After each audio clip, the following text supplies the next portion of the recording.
quick word on this week's sponsor, Incogni. Did you know that there is a lucrative market for selling your personal information? Data brokers aggregate information such as your name, phone number and address, and sell them on to commercial databases and people search sites. I was frustrated by endless spam emails and phone calls and concerned that my data would get into the wrong hands, but I didn't know where to start and didn't have the time to deal with it. That's where Incogni can help. They contact data brokers on your behalf to request that they remove your data and deal with any objections for you. With their monthly subscription, they also ensure that your data stays off the market by conducting repeated removal requests on your behalf. I've been using Incogni for several months in that time. They've sent 99 data removal requests on my behalf. 92 of them have been completed, meaning that these data holders are no longer holding my information. 21 data brokers have also added me to their data suppression list, meaning they will never recollect any personal information that they could associate with me again. I feel reassured that my personal data and privacy is being managed for me, and recommend you try Incogni for yourself. If you'd like to give it a go to incogni.com/opsroom and use code OPSROOM to get an exclusive 60% off an annual Incogni plan. That's incogni.com/opsroom and use code OPSROOM.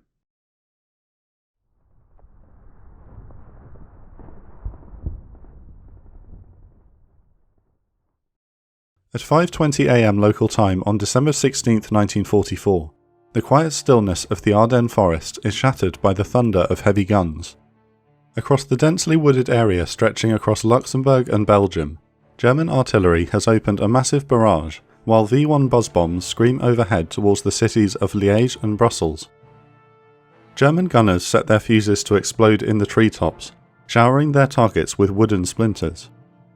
The Fuhrer's orders are that infantry are to attack first, to force breakthroughs so the panzer divisions can advance on the Meuse with their strength intact. The American infantrymen caught in this onslaught are bewildered. Their officers have assured them that the enemy is beaten and that this is a calm section of the front. Forward outposts report coming under heavy ground attack. The Battle of the Bulge has begun. This attack is born out of desperation.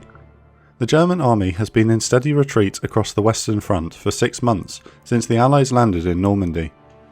Now, the battered Wehrmacht has been pushed all the way to the Reich's border, and the combined Allied forces are about to pierce the last defensive line protecting the German homeland. On the Eastern Front, the Red Army stands on the banks of the Vistula River, less than 350 miles from Berlin. Germany is being squeezed on both sides, and it is only a matter of time before the war is lost. Knowing this, the Fuhrer plans one last major offensive to defeat his enemies. In 1940, the German leader oversaw Operation Yellow, which saw German armour sweep through the Ardennes and cut off the combined Anglo-French army at the port of Dunkirk. The Fuhrer believes the success of this daring operation can be replicated. In September of 1944, he orders preparations for a major offensive through the Ardennes aimed at the strategically vital port of Antwerp. He outlines another armoured thrust that will smash the American units in the Ardennes, cross the Meuse River, dash to Antwerp, and trap the British and Canadian armies in a massive pocket. He believes this will force the Allied leaders to the negotiating table and allow him to turn his full attention to the Eastern Front. The Fuhrer's plan is ambitious and risky. He is counting on poor winter weather to hamper the overwhelming Allied air power. 3 German armies of about 400,000 men in 30 divisions will attack on a 37-mile wide front. These troops represent Germany's last strategic reserves, and a rapid pace of advance has been demanded of them. The spearhead of the advance will be the 5th and 6th Panzer Armies, whose powerful armoured formations must cross the Meuse in 2 days and capture Antwerp in 4. His generals do not believe this is possible, but German High Command agrees that the outcome of the war rests on this operation, and it must be attempted no matter the costs. In the north, the 6th Panzer Army led by General Sepp Dietrich has the shortest route to the Meuse, and has been given 60% of the armour for the operation. At the tip of the spear is Kampfgruppe Peiper, a powerful SS Panzer unit led by Obersturmbannführer Joachim Peiper, and comprised of grizzled veterans of the Eastern Front. Peiper's route has been personally chosen by the Fuhrer, and his men are expected to be the first German formation across the Meuse. In the centre, 5th Panzer Army under the command of General Hasso von Manteuffel must take the towns of Sanvit and Bastogne, two critical road junctions that are of paramount importance to the German advance. Their paved roads will allow the armour of the Panzer Lehr, 2nd Panzer and 116th Panzer Divisions to race towards the Meuse with great haste. The southern shoulder is assigned less importance, with General Erich Brandenberger's 7th Army relegated to protecting the flank of the advance. When the attack begins in the north, a platoon of 18 men and 4 artillery observers under the command of Lieutenant Lyle Buch Jr. are holding the strategically important village of Lanzerath, along with a section of tank destroyers. The Germans must take this town before the tanks of Kampfgruppe Piper can get moving towards the Meuse. When the German barrage opens, Buch's men dive into their foxholes, while the tank destroyers retreat past them without warning. Bemused, an infantryman remarks they might at least wave goodbye. Buch's men soon spot a full regiment of German Fallschirmjäger paratroopers marching up the hill toward them in a twin column. They lie in ambush when, just as the platoon is about to open fire, a little girl runs up to the German soldiers and betrays the American position. The paratroopers dive to the ground and a firefight breaks out. Despite losing the chance for an ambush, Lieutenant Buch's men fend off multiple attacks from the Fallschirmjägers. He constantly calls for artillery support on the radio, only to be told that fire missions are needed elsewhere, as the observers disbelieve what Buch is seeing. Fed up after being rejected again, he responds, "God damn it, don't tell me what I don't see. I have 20/20 vision. Bring down all the artillery you've got on the road south of Lanzerath. The whole goddamn German army is coming down the road." His artillery support never comes. Nonetheless, his tiny force continues to hold their position against wave after wave of German attacks. Facing the German formations are a hodgepodge of American units. In the north, the inexperienced 99th and 106th Infantry Divisions have not seen serious combat before, and have been placed in the Ardennes to gain gradual experience. To their south, the 4th and 28th Infantry Divisions are battle-hardened formations that are deployed to this quiet sector of the front to recover from the terrible losses they suffered in the Battle of the Hurtgen Forest. They are part of General Troy Middleton's 8th Corps, which is spread thinly across the front. The 2nd Infantry Division, along with elements of the 9th Armoured Division, are also in the region. The Western Allies have made critical mistakes in their preparation, and intelligence has failed to detect the imminent offensive. However, it is complacency that will cost the Allies the most. A sense of victory fever has infected Allied high command, a belief that the Third Reich is on the verge of collapse and no longer capable of offering resistance. When 12th Army Group Commander General Omar Bradley is informed about increased German activity in the Ardennes, he dismisses the warning, stating, "Let them come." As it turns out, it will be Bradley's troops who will soon bear the brunt of the fighting. Meanwhile, Lieutenant Buch's men continue to stand their ground against a force which outnumbers them 22-1. However, as night falls, the German paratroopers manage to flank Buch's position through the forest to their rear. Despite being enveloped, Buch's men continue to resist until they run out of ammunition and are captured. Incredibly, his 22 men have held up a regiment of over 500 paratroopers for an entire day and have inflicted 96 casualties, at a cost of just 1 man dead and several wounded. However, their most important achievement is delaying the advance of the entire 1st SS Panzer Division Leibstandarte along with Kampfgruppe Piper. They will later be awarded the Presidential Unit Citation, the only platoon to receive this honour in the Second World War. In the centre, the 5th Panzer Army attacks without an artillery barrage, catching the 106th and 28th Infantry Divisions completely by surprise. The commanding officer of the 106th Division, Major General Alan W. Jones, loses contact with his forward units almost immediately. Jones can only sit helplessly at his headquarters in Sanvit, as his division struggles with the German onslaught. In Versailles, Supreme Allied Commander Dwight Eisenhower is celebrating his promotion to General of the Army with General Bradley, when he's interrupted by news of the attack.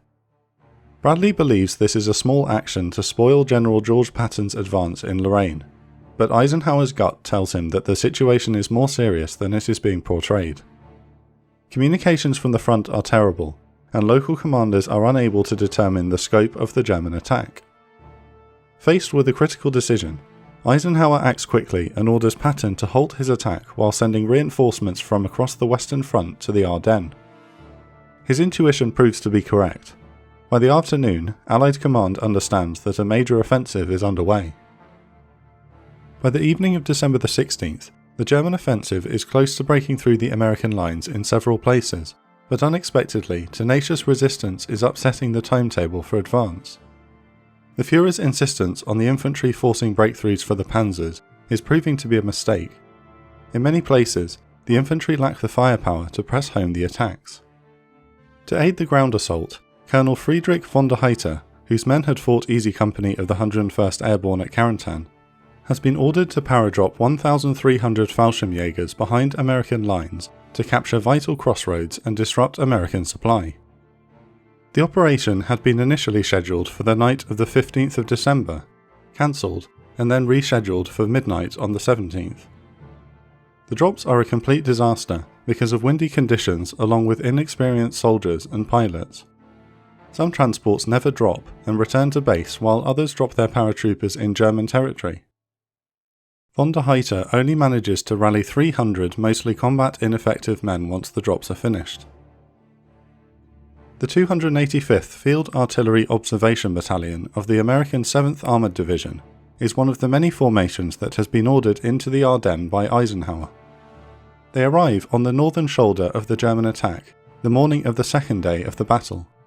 As the convoy of trucks approaches the town of Bulge, south of Malmedy, they pass Belgian civilians who frantically point down the road and shout "Bosch, Bosch." The unsuspecting GIs merely wave back, not understanding what the locals are saying.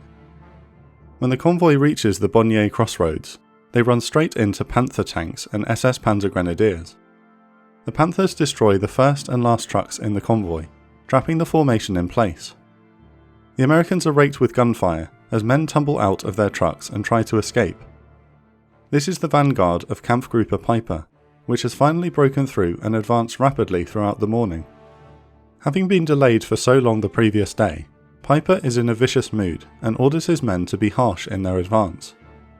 They have already shot dozens of civilians and unarmed prisoners throughout the day, having become accustomed to the practice during their time on the Eastern Front. The Panzer Grenadiers make quick work of the doomed 285th Battalion and round up over 130 American prisoners. The SS soldiers herd the prisoners into a field and rob them of their belongings. Once Piper's men are satisfied with their loot, they open fire with machine guns. 84 American prisoners are killed in the massacre, but some survivors manage to escape and make their way back to friendly lines to report the atrocity. Although the mass killing takes place at Bulge, it will become infamous as the Malmedy massacre. However, news of the massacre fills the Americans fighting in the Ardennes with rage, not fear. US units, which are already offering tenacious resistance, now fight with a fanatical determination to avoid being taken prisoner. In St. Vith, General Jones of the 106th Division receives the chilling news that 2 of his forward regiments have been cut off by the German advance. Later that afternoon at 2:30 p.m, Jones hears small arms fire and can see for himself the tanks of the 116th Panzer Division approaching the town. He also receives reports that enemy armour is 6 miles behind his lines. Nonetheless, Jones's shattered division along with elements of the 7th Armoured and other retreating units form a scratch team to defend St. Vith in a horseshoe shape. They must deny the Germans the critical road junction as long as possible. Further to the south, Major General Norman Cota's 28th Infantry Division is taking a pounding. Cota has already distinguished himself in the war when he personally led the breakout from Omaha Beach on D-Day, but his understrength division is a shadow of its former self when it was the first American unit to parade through the streets of liberated Paris. Yet, Cota's men continue to offer fierce resistance. A platoon of American infantry are holding the village of Holztham to the east of Cota's headquarters in the strategic town of Wiltz when they spot German tanks approaching their position. Despite having 2 bazookas, only their commanding sergeant knows how to operate the anti-tank weapon. The bazooka must usually be operated by a 2-man team, but there is no time to train the other men how to use it. He must hope that there are no faults in the electrical wiring, which would render the weapon useless. The sergeant grabs a bazooka and sets out to hunt the tanks, hoping to catch them in the vulnerable rear of the vehicle. He instead rounds the first corner and comes face to face with the leading Panzer IV. The massive vehicle stops and takes aim, but the sergeant fires a shot that fails to penetrate the tank's frontal armour and ducks behind a house. The Panzer obliterates the building with its 75mm gun. Unharmed and undeterred, the sergeant runs to the second story of an adjacent house and fires 2 more ineffective bazooka rounds into the side armour. The bazooka was designed to penetrate 3-inch armour, but the armoured side skirts on the upgraded Panzer IVs are deflecting the shape charges. The weapon is out of its element in this fight.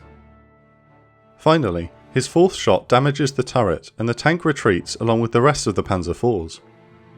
Despite its ineffectiveness in armour penetration, the bazooka's convenient loading mechanism allowed the sergeant to fire off 4 rounds in less than a minute.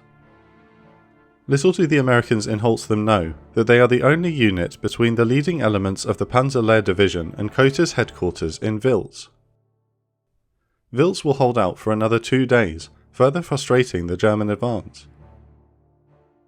Despite these acts of heroism, the 28th Infantry Division is essentially destroyed by the end of the second day of the offensive. Although they have been massively delayed, the 5th Panzer Army has finally broken through in the centre, and the road to Bastogne is open.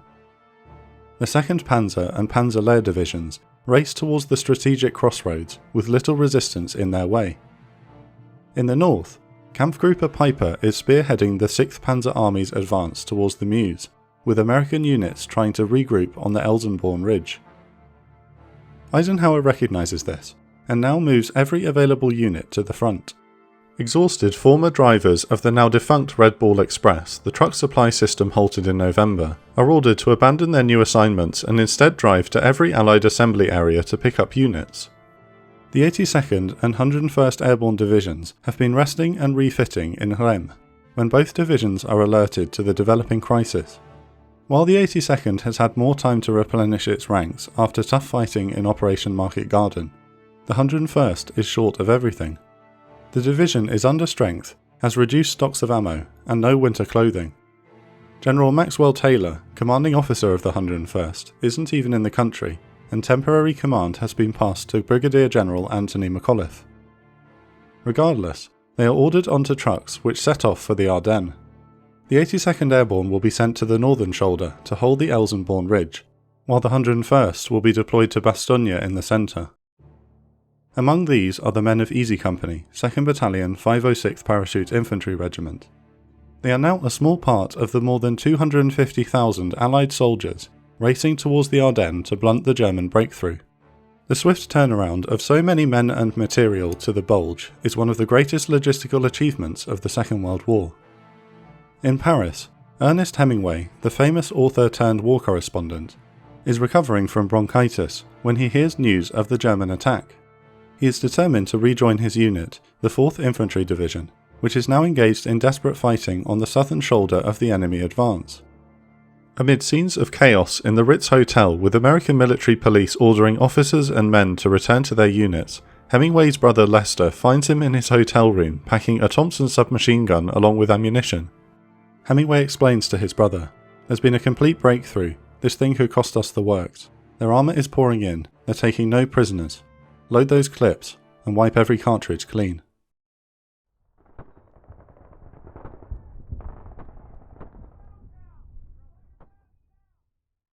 The medieval fortress town of Clairvaux is buzzing with activity on the evening of the 16th of December 1944. American infantrymen and vehicles are frantically rushing through the narrow streets, some moving east towards the sound of guns, while others are retreating west out of the town. The commander of the 110th Infantry Regiment of the 28th Infantry Division, Colonel Hurley Fuller, orders that any man who can hold a rifle to form up and prepare to defend Clairvaux. However, many of these men are rear area soldiers who had never seen combat before. As the sun sets, German artillery moves within range of the town and shells begin exploding in the streets, scattering the American GIs. It's the first day of the Battle of the Bulge, and a scratch team of regular infantry, cooks, clerks and other rear area personnel are about to face a determined assault from German forces which outnumber them nearly 10-1. Earlier that morning, Nazi Germany launched its last major offensive on the Western Front, against US Army units manning the Ardennes sector. Their objective is to sweep through the thick woods and rolling hills in front of them, cross the Meuse River, and then capture the port city of Antwerp. Over 400,000 men will take part in this campaign, which the Fuhrer believes will decide the outcome of the war. Opposite them, Major General Norman Coater's 28th Infantry Division defends the centre sector of the American line. Coater is an aggressive commander who relishes leading from the front. His finest moment came at Omaha Beach on D-Day, when he showed great bravery in rallying his men while under heavy enemy fire, earning him the Distinguished Service Cross. The task of the 28th Infantry Division is simple: delay the advance of the overwhelming German armoured punch as long as possible to allow reinforcements from elsewhere to be rushed in behind them. The 28th Infantry Division, nicknamed the Bloody Bucket Division by the Germans due to its red insignia, is one of the most decorated units in the entire US Army. Its men fought their way off Omaha Beach 6 months earlier, broke out of Normandy in Operation Cobra, and became the first American unit to parade down the Champs-Élysées in liberated Paris. However, Coater's division was savaged in the Battle of the Hürtgen Forest, and is a shell of its former self. It has been sent to the Ardennes to rest and refit in a quiet sector of the front, yet its men are unaware that they are directly in the path of the imminent German attack. Facing Coater's battered division is the 5th Panzer Army under the command of General Hasso von Manteuffel. Manteuffel is a veteran of the Eastern Front, and one of the Führer's favourite generals. He is a distinctive man who stands just 5'2" and needed to carry a shortened sword in officer training to avoid tripping while marching. Manteuffel is unhappy with the task he has been given, and considers the offensive's goals to be unattainable, but intends to try his best. Barred by the Führer from visiting the front, Manteuffel instead disguises himself as a colonel and personally reconnoitres the front line before the offensive. While there, he notices that the Americans only man their frontline positions from dawn to dusk, before retiring into houses. He decides to forego a preliminary bombardment until the last second in order to catch the enemy completely by surprise.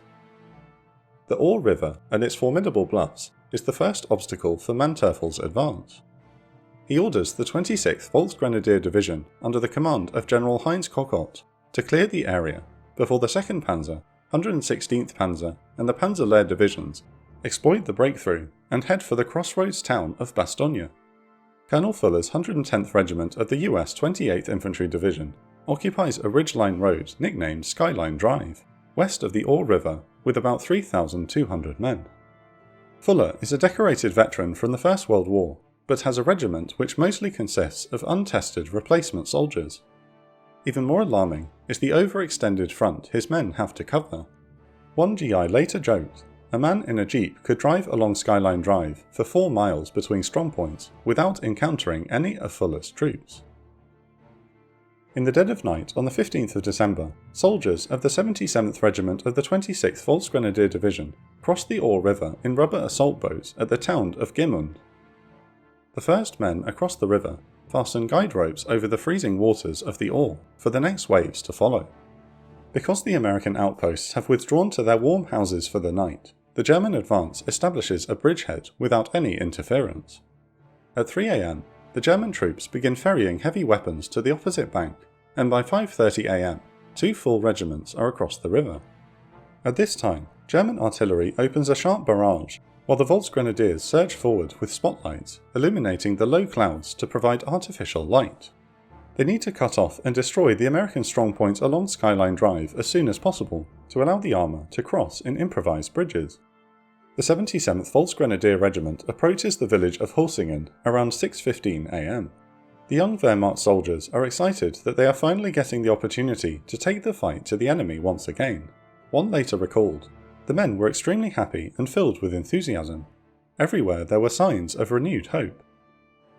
However, when the German soldiers reach the outskirts of Hulsingen, the first wave of men is mowed down by concealed machine guns.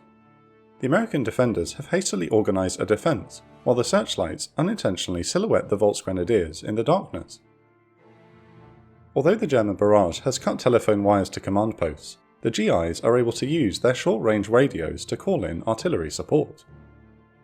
The Volksgrenadiers are so close that 105mm gun crews depress their pieces and set 1 or 2 second fuses, firing point blank into the mass of enemy soldiers.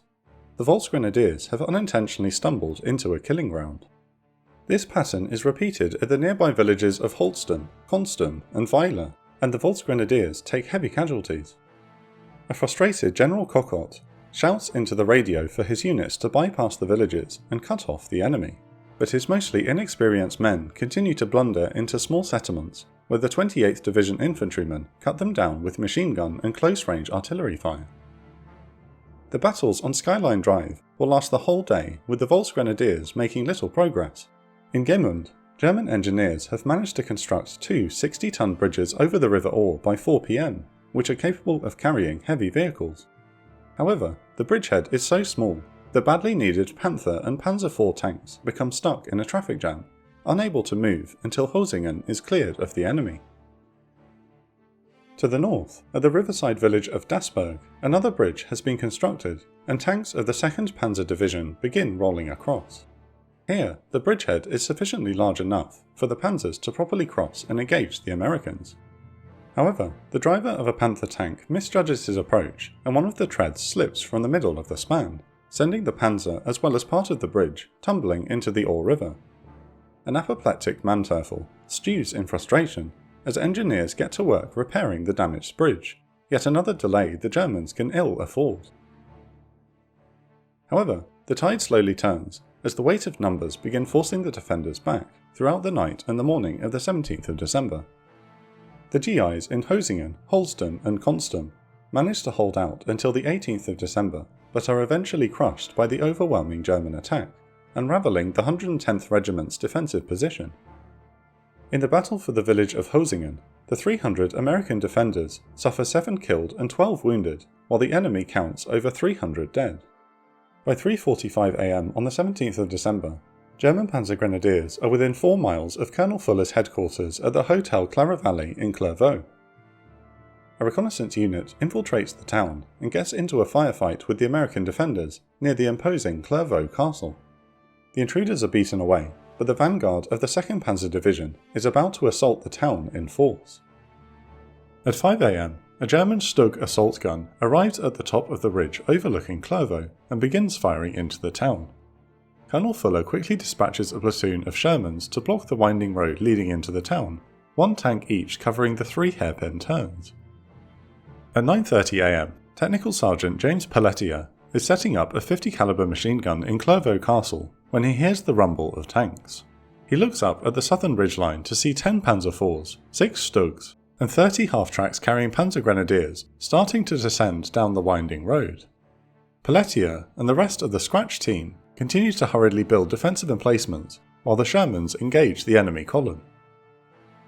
The 1st tank of the 2nd Platoon Company A, 707th Tank Battalion, fires at the leading Panzer IV, but misses. It takes 1 shot for the German tank to fire back and destroy the Sherman.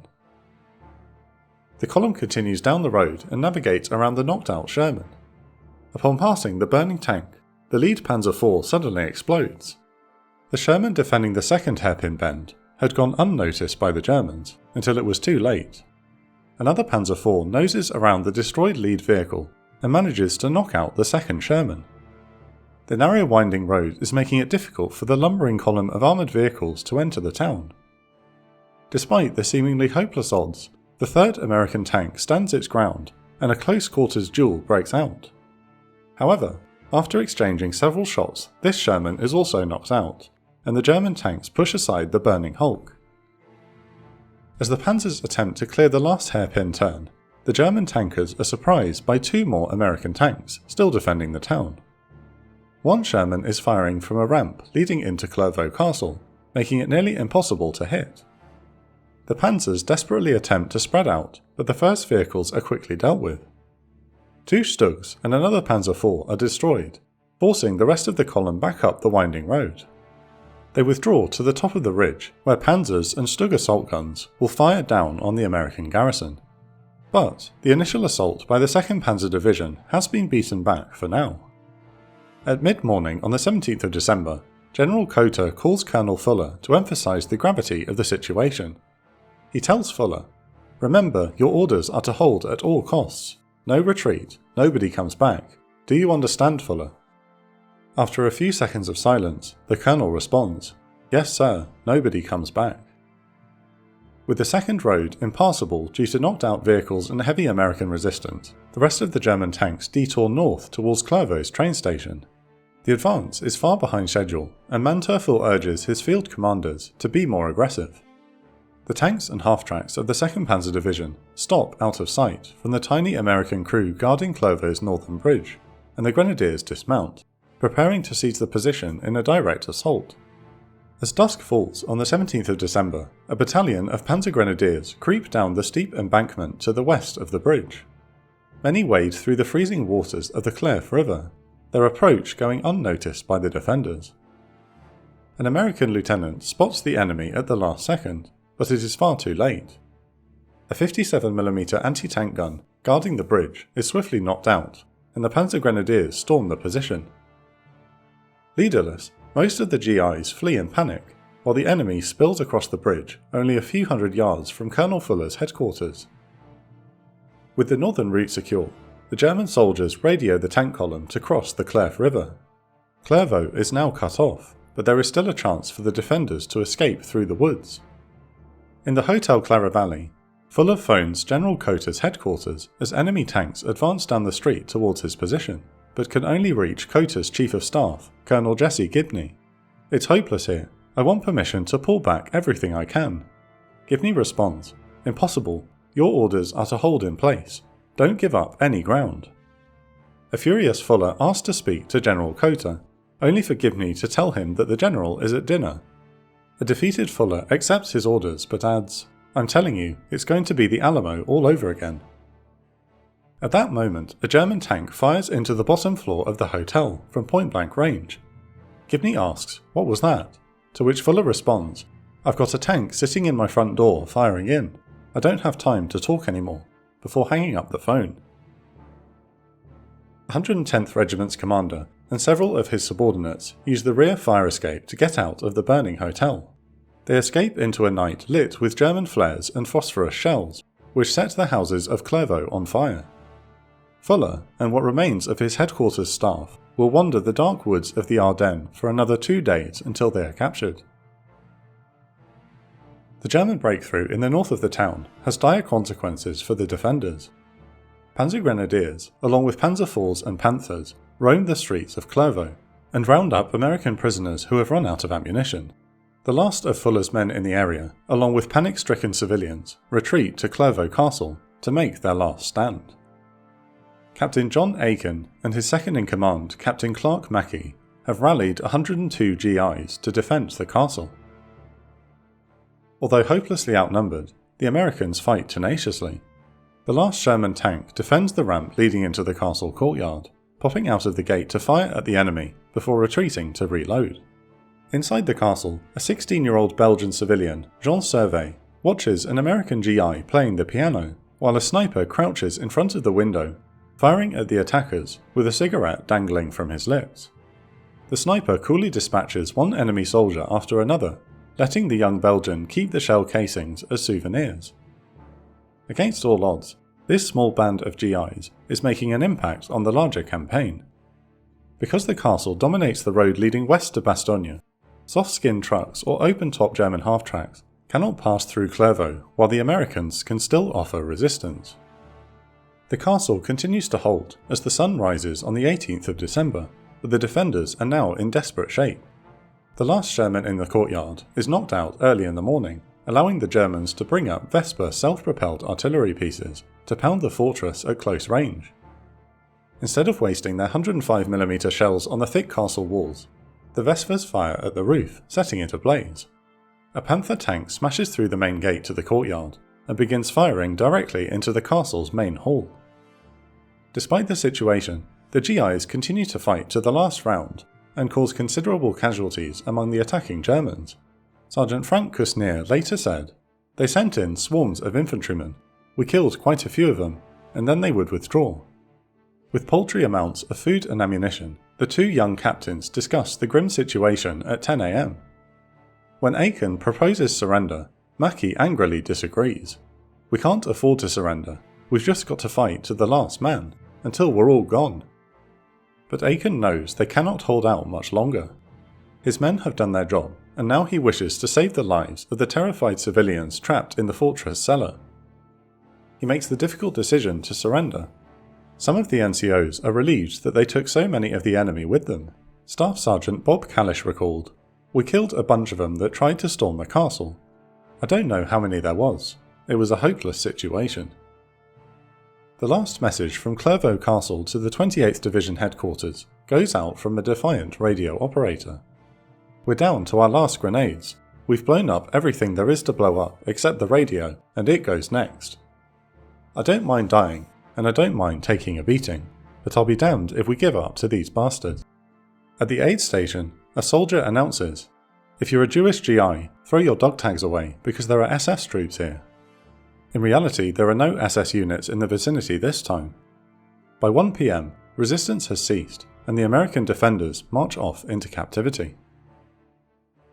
Colonel Fuller's 110th Infantry Regiment of 3,200 men have faced up to the 30,000 men of the 2nd and 116th Panzer Divisions, along with the 26th Volksgrenadier Division.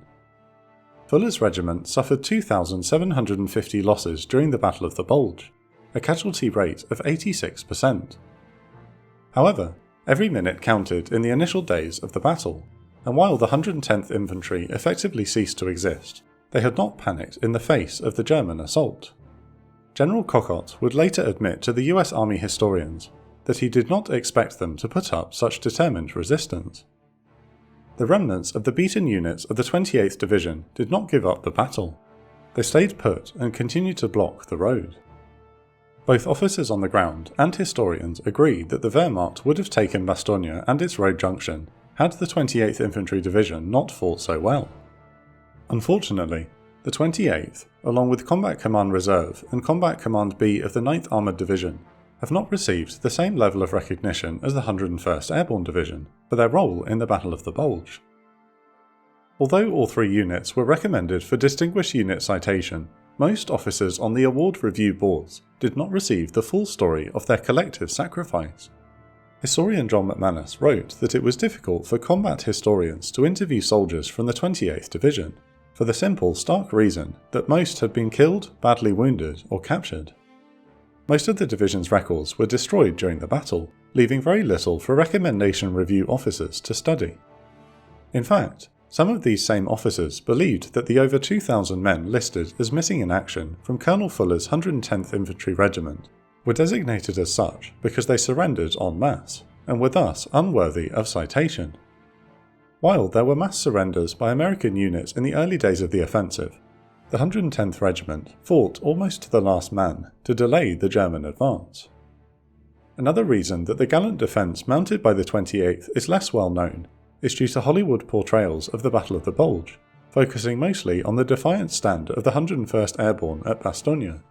Hollywood tends to distort the popular knowledge and even truth of campaigns in a certain way. Despite the efforts of the 101st Airborne's commanding officers, General Coter and Corps Commander Troy Middleton, neither the 28th Division nor the combat units of the 9th Armoured Division have ever received official recognition for their bravery in the Ardennes. Nonetheless, their sacrifice in the first days of the Battle of the Bulge is one of the many outstanding efforts which defeated Germany's last great offensive on the Western Front of the Second World War.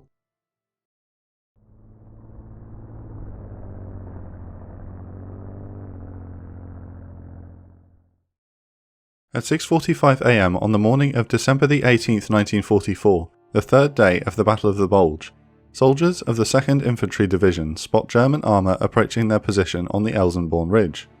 The 600 men of the 1st Battalion of the 9th Infantry Regiment are under the command of Lieutenant Colonel William D. McKinley, the grandnephew of the American President with whom he shares a name. He has been tasked with defending the twin villages of Rocherath-Krinkelt at all costs. 1st Battalion's objective is to buy time for a new defensive line to be constructed behind them, as they are currently the only unit that can stop the German 12th SS Panzer Division from breaking through and cutting off the entire 2nd Infantry Division. The ensuing battle rages for hours. The American infantrymen are outnumbered 2-1, but they have a significant advantage in artillery. The Elsenborn Ridge dominates the entire Ardennes region and provides a natural platform for American heavy guns. The Germans quickly learn how formidable this position is as they advance on Rocherath-Krinkelt. In one 20-minute fire mission, 348 artillery pieces fire 5,760 rounds in support of the defenders at the twin villages. These guns can reach anywhere on the entire northern shoulder and must be neutralised by the Germans. 1st Battalion holds off the first attacks with help from tank destroyers and artillery support, but their defensive lines are gradually overwhelmed one by one. German Panthers and Panzer IVs score hits on the few M10 tank destroyers and breach the outer defences. The Panzers then drive over the battalion's trenches and iron them in, collapsing the trench walls and trapping the defenders under snow and dirt. American anti-tank gun crews fire back with their 57mm guns, but find that their rounds are bouncing off the enemy tanks. The fighting gets so desperate that McKinley's forward units call in artillery fire on their own positions as they are overrun by the German attackers. Finally, McKinley receives orders to withdraw to the new defensive line, but by this time the enemy is so close that he is unable to extricate his men from the fight. The front line has been broken and SS troops are starting to pour towards the village. Just as the entire battalion is about to be overwhelmed, 4 Sherman tanks from the 741st Tank Battalion appear like cavalry riding to the rescue. The Shermans surprise the SS division and quickly knock out 3 panzers. The enemy attack finally falters, and Lieutenant Colonel McKinley's men are able to retreat in good order after the timely arrival of the American armour. A skeleton crew of American infantry now holds the twin villages as a rearguard after 1st Battalion falls back.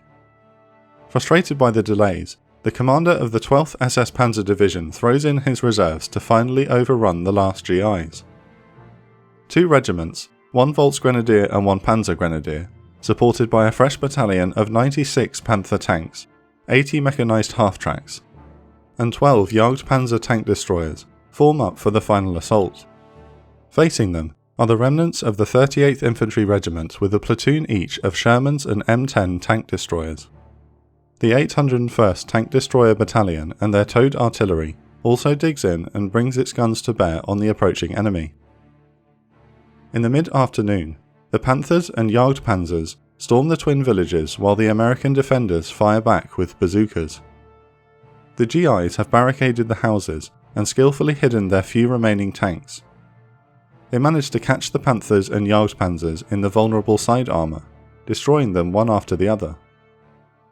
The Germans do take heavy casualties in the narrow streets, with over 30 armoured vehicles lost to American anti-tank guns through the day. Eventually, the weight of numbers is too much, and the rearguard is eventually forced to retreat by the afternoon. The Rocherath-Krinkelt area will be nicknamed the Panzer Graveyard by the Germans who fought for it. It's the 3rd day of the Ardennes offensive, and the situation hangs in the balance. The German 5th Panzer Army has forced a massive breakthrough in the centre of the American line, while the 6th Panzer Army is launching desperate assaults on the Elsenborn Ridge along the northern shoulder of the advance. Any hope of stopping the panzers from reaching the Meuse River and dashing to Antwerp rests with the battered American divisions along with other scratch units caught up in the offensive. They must hold until reinforcements from across the Western Front arrive on the scene. Kampfgruppe Piper is continuing its advance in the north, searching for bridges that will take the armoured formation closer to the Meuse crossings.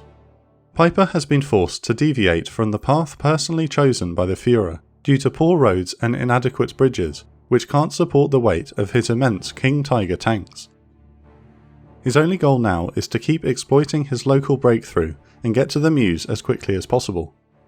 Piper attacks the village of Stavelot in the morning, where a company of the American 526th Armoured Infantry Battalion has set up an anti-tank barrier to stop the Germans from breaking into the town and taking its critical bridge over the Amblève River.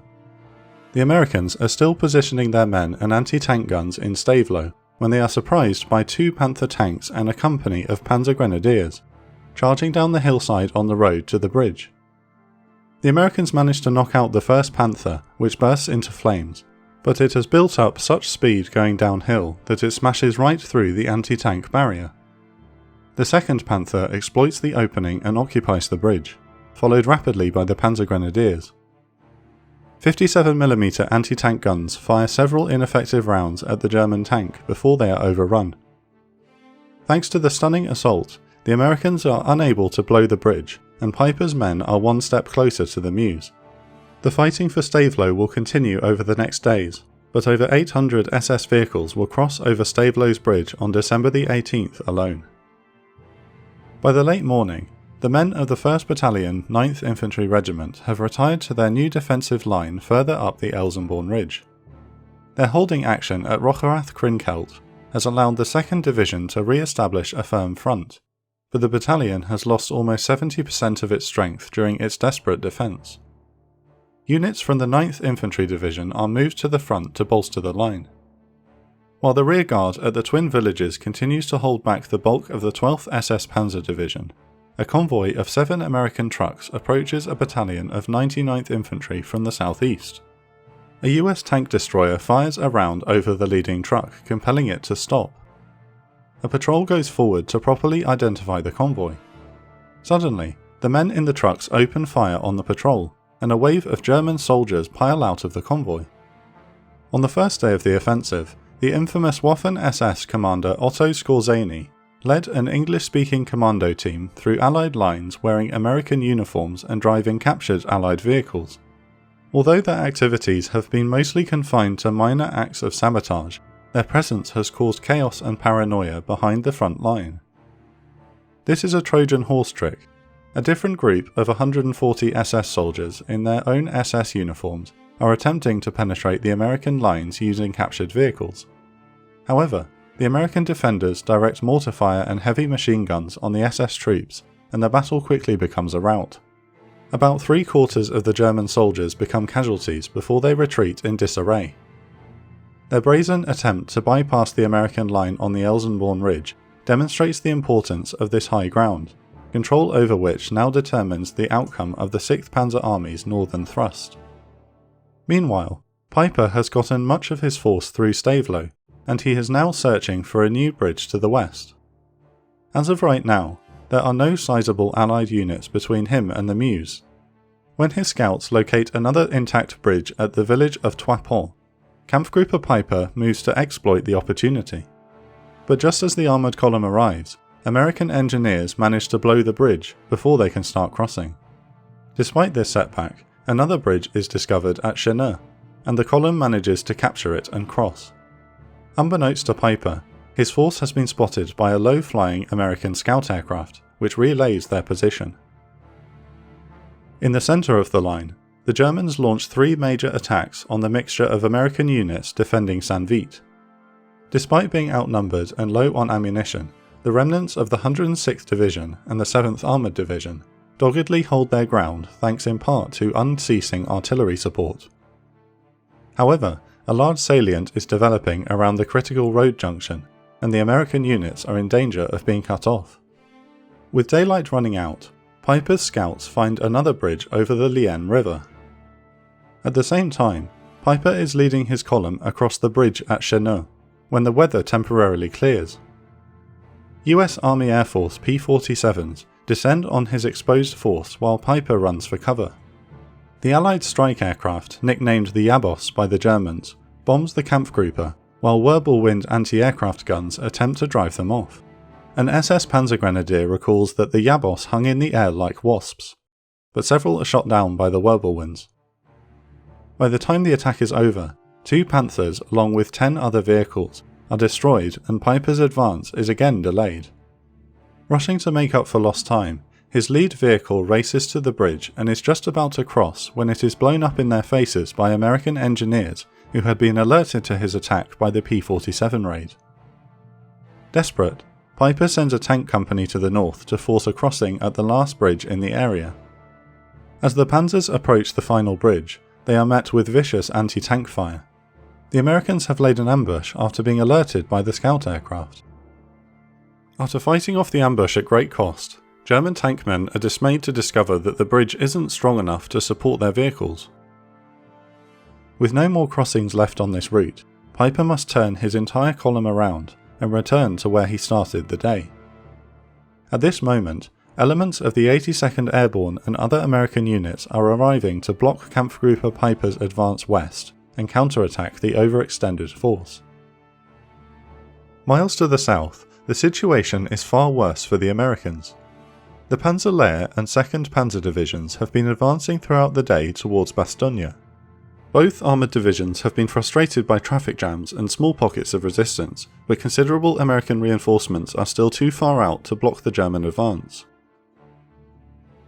In Bastogne itself, the first echelons of the 101st Airborne and 10th Armoured Divisions are arriving in the area. Brigadier General McAuliffe of the 101st and Colonel William Roberts of the 10th Armoured are informed by 8th Corps Commander General Troy Middleton that their units are needed on the front as soon as possible. Move with the utmost speed, hold these positions at all costs. To buy time for arriving units to take up defensive positions, General Middleton dispatches Task Forces Harper and Rose of the 9th Armoured Division to cover the main roads leading into Bastogne from the east. They are to establish 2 roadblocks northeast of the village of Longvilly and hold off the Germans as long as possible. Task Force Rose is about to be assaulted by the heavy tanks of the 2nd Panzer Division with support from a Volksgrenadier artillery regiment. They have already held off 2 probing attacks, but the main body of German armour is now bearing down on them. The roadblock of Task Force Rose is engaged first as daylight is fading. Lieutenant Colonel Ralph Harper commands the 2nd roadblock 3 miles behind and learns right away that the 1st roadblock is about to be overrun. He requests to move up and relieve Task Force Rose, only to be denied. He can only sit helplessly and listen on the radio, while his comrades up the road are annihilated. Only a few stragglers make it back to Task Force Harper, just as enemy artillery begins to fall on the 2nd roadblock. Harper's men are positioned in a textbook anti-tank defence. His infantry have laid mines on the road, while a 57mm anti-tank gun is emplaced on higher ground to cover any advance. Shermans and half-tracks along with infantry entrench in the shape of a horseshoe around the junction. Harper keeps a platoon of Shermans in reserve to counterattack any enemy breakthrough. 17 Sherman tanks and some infantry are about to stand up to the entire 2nd Panzer Division. Harper's position soon faces probing attacks from the German forward infantry elements. His Shermans and infantry manage to beat back the first enemy assaults, which are not supported by armour. However, it is not long before Panzer IVs, Panthers and Stugs begin to arrive in force. Rather than charge the main road with the minefield in place, the Panzers instead hang back and use their superior firepower to engage the American armour. In the darkness of the night, the German tanks use the flames of knocked out half-tracks and Shermans to target other vehicles silhouetted by the flames. They destroy the American tanks one by one. Recognising the hopeless situation, Harper orders the rest of his command to withdraw to Longvilly without him. He takes his reserve platoon of Shermans and launches a brave counterattack against the Panzers, determined to give his retreating men the best chance of survival. Every American tank is destroyed, and Lieutenant Colonel Harper is killed in the doomed charge. He is posthumously awarded the Bronze Star. By the end of the night, Task Forces Rose and Harper are entirely wiped out. Yet, their sacrifice is not in vain. They have further delayed the German advance, and the race to Bastogne is one where every hour counts. The German vanguard reaches the outskirts of Bastogne to find Longvilly and the village of Neuville already occupied by the first arriving elements of the 101st Airborne and the 10th Armoured Division. The 5th Panzer Army's attempt to take Bastogne without a fight has failed. The following morning, on December the 19th, the men of Kampfgruppe Piper are ready to resume the advance after their discouraging experience the previous day. They attack and capture the town of Stoumont, preparing for another push towards the Meuse. However, Piper is stunned to learn that an American counterattack has retaken Stavelot and cut off his spearhead. He is forced to turn his entire force around once again, so he can retake Stavelot and reopen his supply lines. In the centre, the 422nd and 423rd Infantry Regiments of the 106th Infantry Division have been cut off since the second day of the offensive. Running short of ammunition and food, both regiments surrender. Almost 8,000 Americans fall into German captivity, the largest mass surrender of Americans ever in Europe. Yet the remainder of the 106th Division continues to hold out in the San Vite salient. The defenders are stretched thin, as the line they must cover continues to grow. On the northern shoulder, Kampfgruppe Piper continues to have a frustrating time. Piper's men have successfully retaken Stavelot and reopened his supply line, but at the cost of wasting the entire afternoon when they had hoped to move west. After dark, American soldiers from the 105th Engineer Battalion under the command of Captain Leyland Kofer infiltrate the town and head for the main bridge across the Amblev River. Kofer and his men place 20 50-pound boxes of TNT in one stack directly under the first span. The engineers work quietly and with urgency while the Germans are oblivious to their presence. Just as they are finishing their work, a German sentry spots them and the engineers start taking machine gun and tank fire. Kofer leads his men as they run free of the bridge and scatter. Kofer then detonates the explosives, which blow a large hole in the span. The company commander, Captain James Rice, cracks to an embedded Associated Press reporter, "No German tank can jump that." Much of Piper's column is now trapped on the other side of the Amblev River. SS men execute 23 civilians that night in a rage. Over the course of the day in Verdun, Supreme Allied Commander Dwight Eisenhower has been presiding over a council of war. He is focused on Bastogne, which is quickly becoming the point of convergence for the entire German offensive. Eisenhower intends to redirect General George Patton's Third Army from their position in the south and attack north to relieve the town. He asks Patton, "When can you start?" To which the boastful Patton responds, "As soon as you're through with me." Patton has secretly made preparations for this attack and his lead units are already heading north.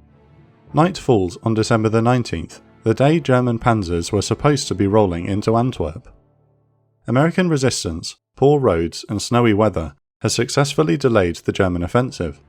To make matters worse, the Wehrmacht is expending twice as much fuel as originally planned for, and its armoured formations have still not broken free of the difficult terrain of the Ardennes forest. Yet, all that is needed is one final effort to push towards the Meuse before Allied reinforcements can arrive. In Bastogne, the men of Easy Company are finally on the ground and moving towards their designated sector near the tiny village of Foy. On the way through Bastogne, they pass columns of defeated and shell-shocked American soldiers struggling to the rear. "They were just babbling," Captain Dick Winters recalled. "It was pathetic, we felt ashamed." His enterprising men take advantage of the situation and begin relieving the retreating soldiers of their spare ammunition. As the paratroopers settle in and start digging their foxholes, they hear the unmistakable sound of small arms fire. The battle for the villages of Longvilly and Neuville have begun. This sound is soon replaced by the rattling of tank engines as the German panzers move to encircle Bastogne.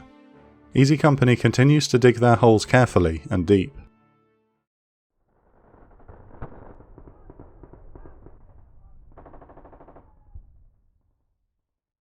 On the morning of the 20th of December 1944, the fifth day of the offensive, Field Marshal Bernard Montgomery, commander of the Commonwealth armies in Europe, takes a call from Supreme Allied Commander Dwight Eisenhower at his headquarters in Brussels.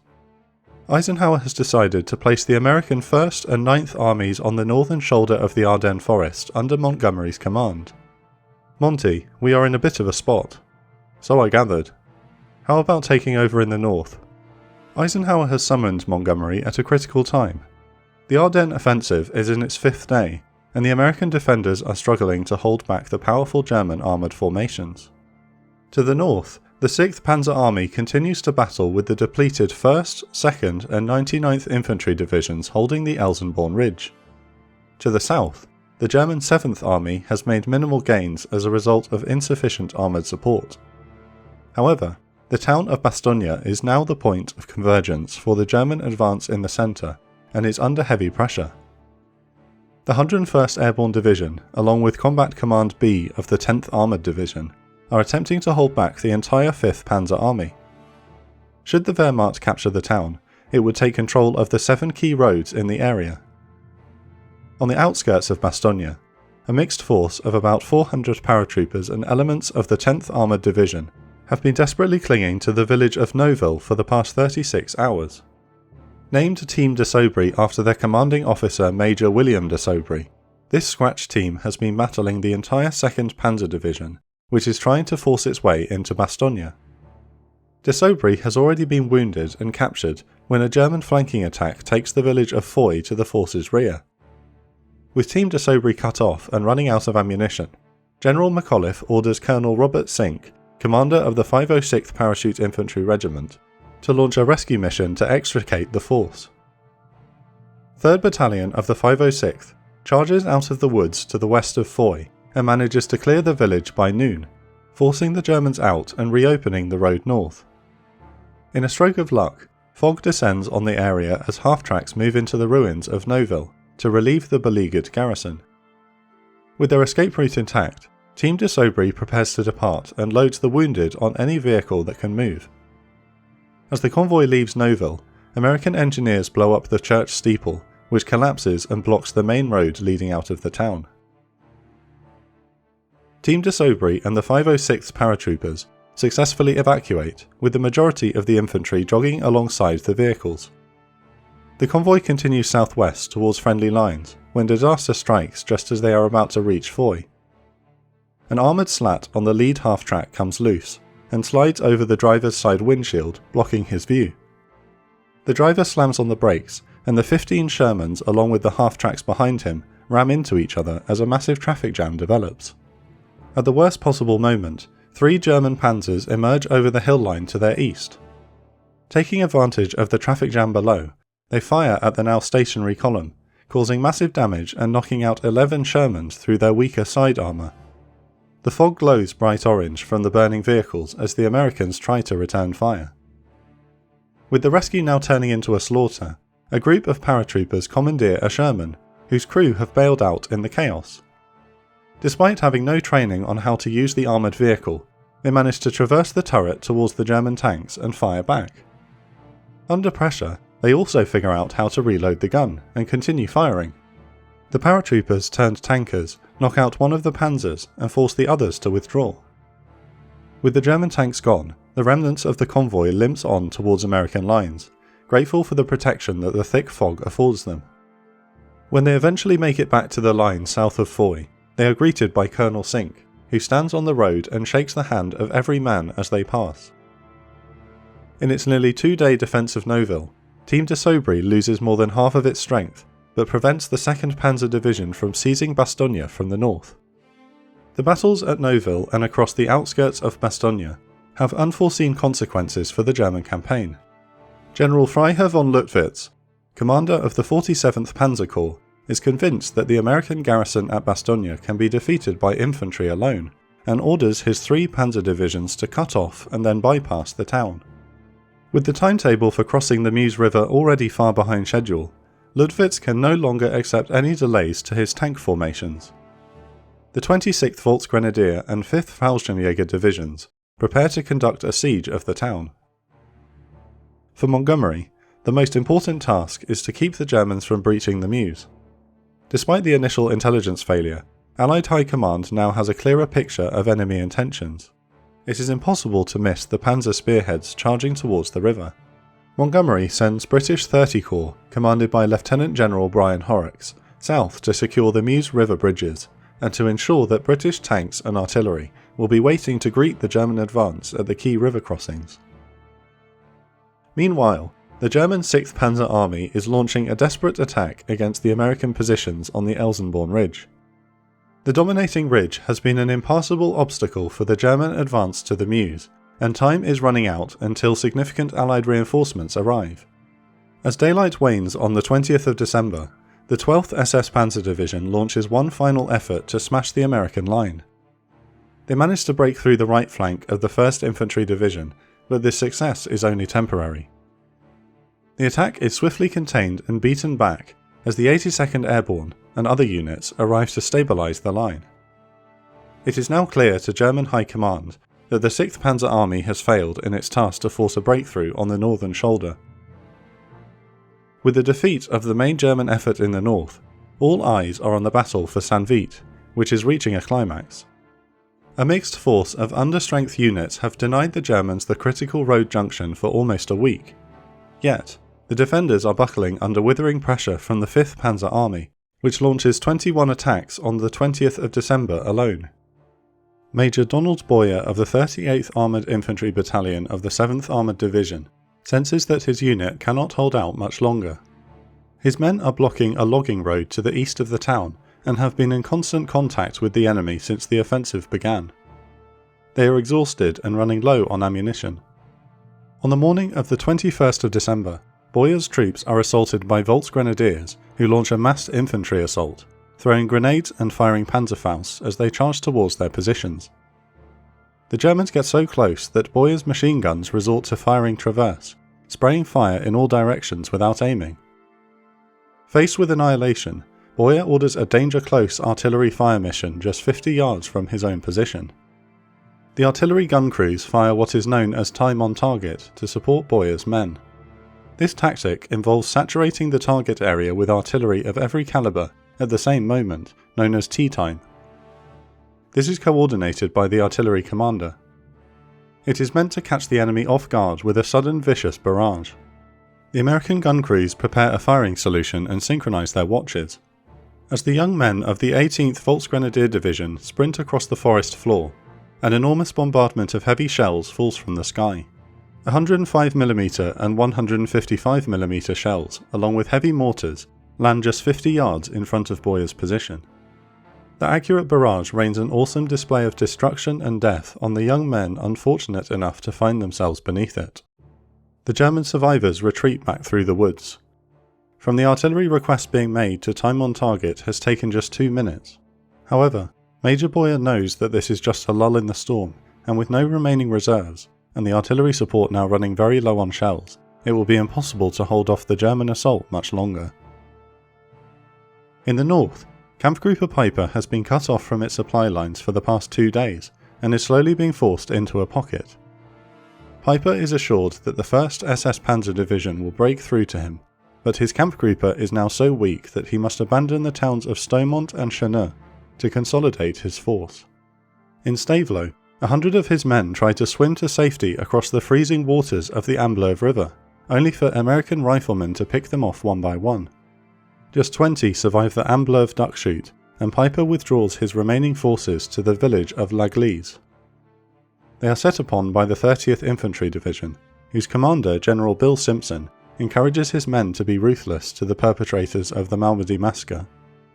Simpson is pleased to learn that the Germans have nicknamed his division Roosevelt's Butchers. In St. Vith, the final German attempt to smash the salient begins. Nebelwerfer multiple rocket launchers, nicknamed Screaming Mimes by the GIs, bombard the woods surrounding Major Boyer's position, obliterating trees and sending wooden splinters flying. One Nebelwerfer can fire 6 high-explosive rockets at a range of 4 miles. The projectiles use spin stabilization rather than fins to increase accuracy, unlike the Soviet Katyusha rockets. Despite this, the rockets still lack the accuracy of rifled howitzers, so the Nebelwerfers are mostly used to saturate areas with high explosives. I heard the Screaming Mimi batteries go off to our front, and for some reason I knew they were coming in on us. I remember yelling, "Down!" and as we slid into our holes, in came the worst hail of steel and screaming metal that I have ever seen or heard. Huge gashes were cut into the logs over our holes, and all around us we could hear the crash and ripping of treetops, and even trees, as the merciless hail of steel swept and lashed through the forest. When the bombardment lifts, Boyer is attacked by Panthers and Stug assault guns, supported by infantry. The American infantry again pours fire into the advancing Germans, but their anti-tank rounds are ineffective against the enemy armour. One brave infantryman grabs a bazooka and sprints across the battlefield to the closest Panther. He presses the anti-tank rifle against the hull of the German tank and pulls the trigger. The explosion knocks out the mighty tank and kills the young soldier. The desperate battle for St. Vith continues as heavy snow begins to fall. The American units holding the salient are finally starting to buckle under the onslaught. By 8 PM, the perimeter has been breached in multiple places by the 18th and 62nd Volksgrenadier Divisions. Despite these penetrations, remnants of the 7th Armoured Division and Combat Command B of the 9th continue to stand their ground. However, these 20,000 men are in danger of being encircled if they do not fall back soon. Just after darkness falls at 5 PM, 6 Tiger I tanks of the 506th Heavy Panzer Battalion supported by Volksgrenadiers, attack American positions on the Schönberg road to the east of Sanvit. In accordance with German combined arms doctrine, the 506th Tigers are sent in after an artillery barrage with the purpose of suppressing the American defences before the attack. While the Americans are outnumbered and outgunned in this situation, German discipline and training lacks at this late stage in the war. However, the Tigers advance while the German artillery shifts fire to the flanks, dropping both smoke and high explosive shells to either side of the panzers. With the axis of advance secured, the Tigers fire star shells into the American front line to blind the defenders. The panzer crews then rapidly switch to armour-piercing rounds and begin to knock out Shermans and tank destroyers, using the tactic of fire and advance. A platoon of 4 Tigers split into groups of 2, with one pair advancing under covering fire from the other. The tactic is then repeated as the German panzers creep closer to the defensive line, overrunning barbed wire so the Volksgrenadiers can provide infantry support. By the end of the engagement, all American vehicles are destroyed, and the remaining GIs fall back to the town with the German attackers in pursuit. The 38th Armoured Battalion is also in a desperate state, but is still holding its section of the front line while the salient around them begins to crumble. 2 Panthers manage to breach the line near Boyer's position, and are firing directly into American gun positions. Despite no Shermans or tank destroyers left in the sector, Boyer's men manage to drive off the enemy tanks by throwing grenades at their treads. Field Marshal Montgomery and the American commanders on the ground have decided to abandon the salient around Sanvit, recognising that its defenders have done their job in slowing the German advance. Montgomery wants to reform the defence to the west before they are totally annihilated. However, the order comes too late for Boyer's men. The Germans have already cut off his weakened battalion. Of the 670 he started the battle with, only 185 men are left. Boyer orders his men to split up into groups of 5 and break out on their own. Many won't make it, including Major Boyer, who is captured and will spend the rest of the war in a prisoner of war camp. 2 German Volksgrenadier divisions enter Sanvit and immediately begin looting most empty houses. Their men are cold and famished after their ordeal. It is not long before American artillery fire lands in the streets of the ruined town. The tables have turned. Now it is the Germans who will be forced to defend Sanvit to keep their supply lines intact. With the fall of Sanvit, Bastogne is the last remaining American outpost in the centre of the German breakthrough.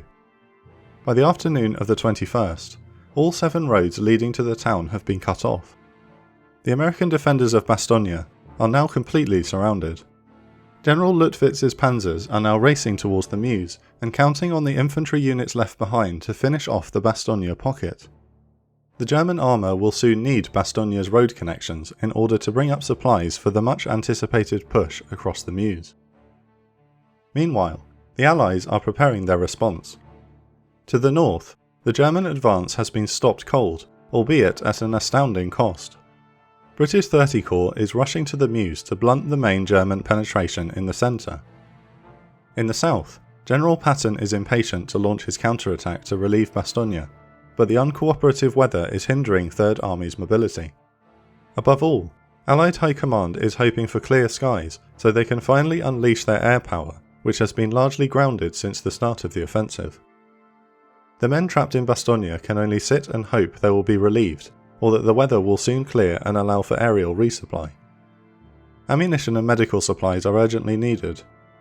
The 101st Airborne's field hospital has been destroyed during the battles on the perimeter. The snowstorm that began in earnest that day only intensifies throughout the night. The hard-fought battle for Bastogne is about to begin.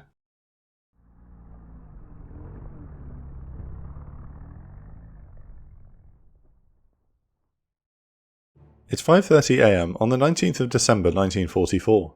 A group of American infantrymen, led by Sergeant Leon Gant, are guarding the Bourcy to Neuville road near Bastogne when they hear the rumbling of mechanised vehicles. Unable to determine whether they are friend or foe in the thick morning fog, a sentry shouts "Halt!" and the half-tracks stop just a few yards ahead of them. A voice calls back in German, which prompts the sentry to scurry for cover. American infantry on the right bank of the road toss a volley of hand grenades at the enemy vehicle, killing or wounded many of the Germans inside. The rest of the half-tracks offload infantry who take cover on the opposite embankment as a 20-minute firefight breaks out. Sergeant Gant expects the 2 Sherman tanks attached to his blocking force to move up and support him, but with only 15 feet of visibility, the tank commanders are too afraid of friendly fire and remain silent.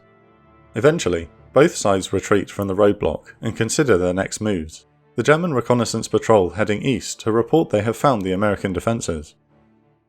The Americans fall back to the town of Neuville, where they inform their 26-year-old leader, Major William de Sobry, of the enemy contact. As commander of a battalion-sized unit known as Team de Sobry, he orders his men to prepare to defend the town at all costs. Neuville is about to see some of the most desperate fighting of the Battle of the Bulge. With the breakthrough of the 5th Panzer Army on the 17th of December, there are no sizable American units standing between the advancing German forces and the critical road junction of Bastogne.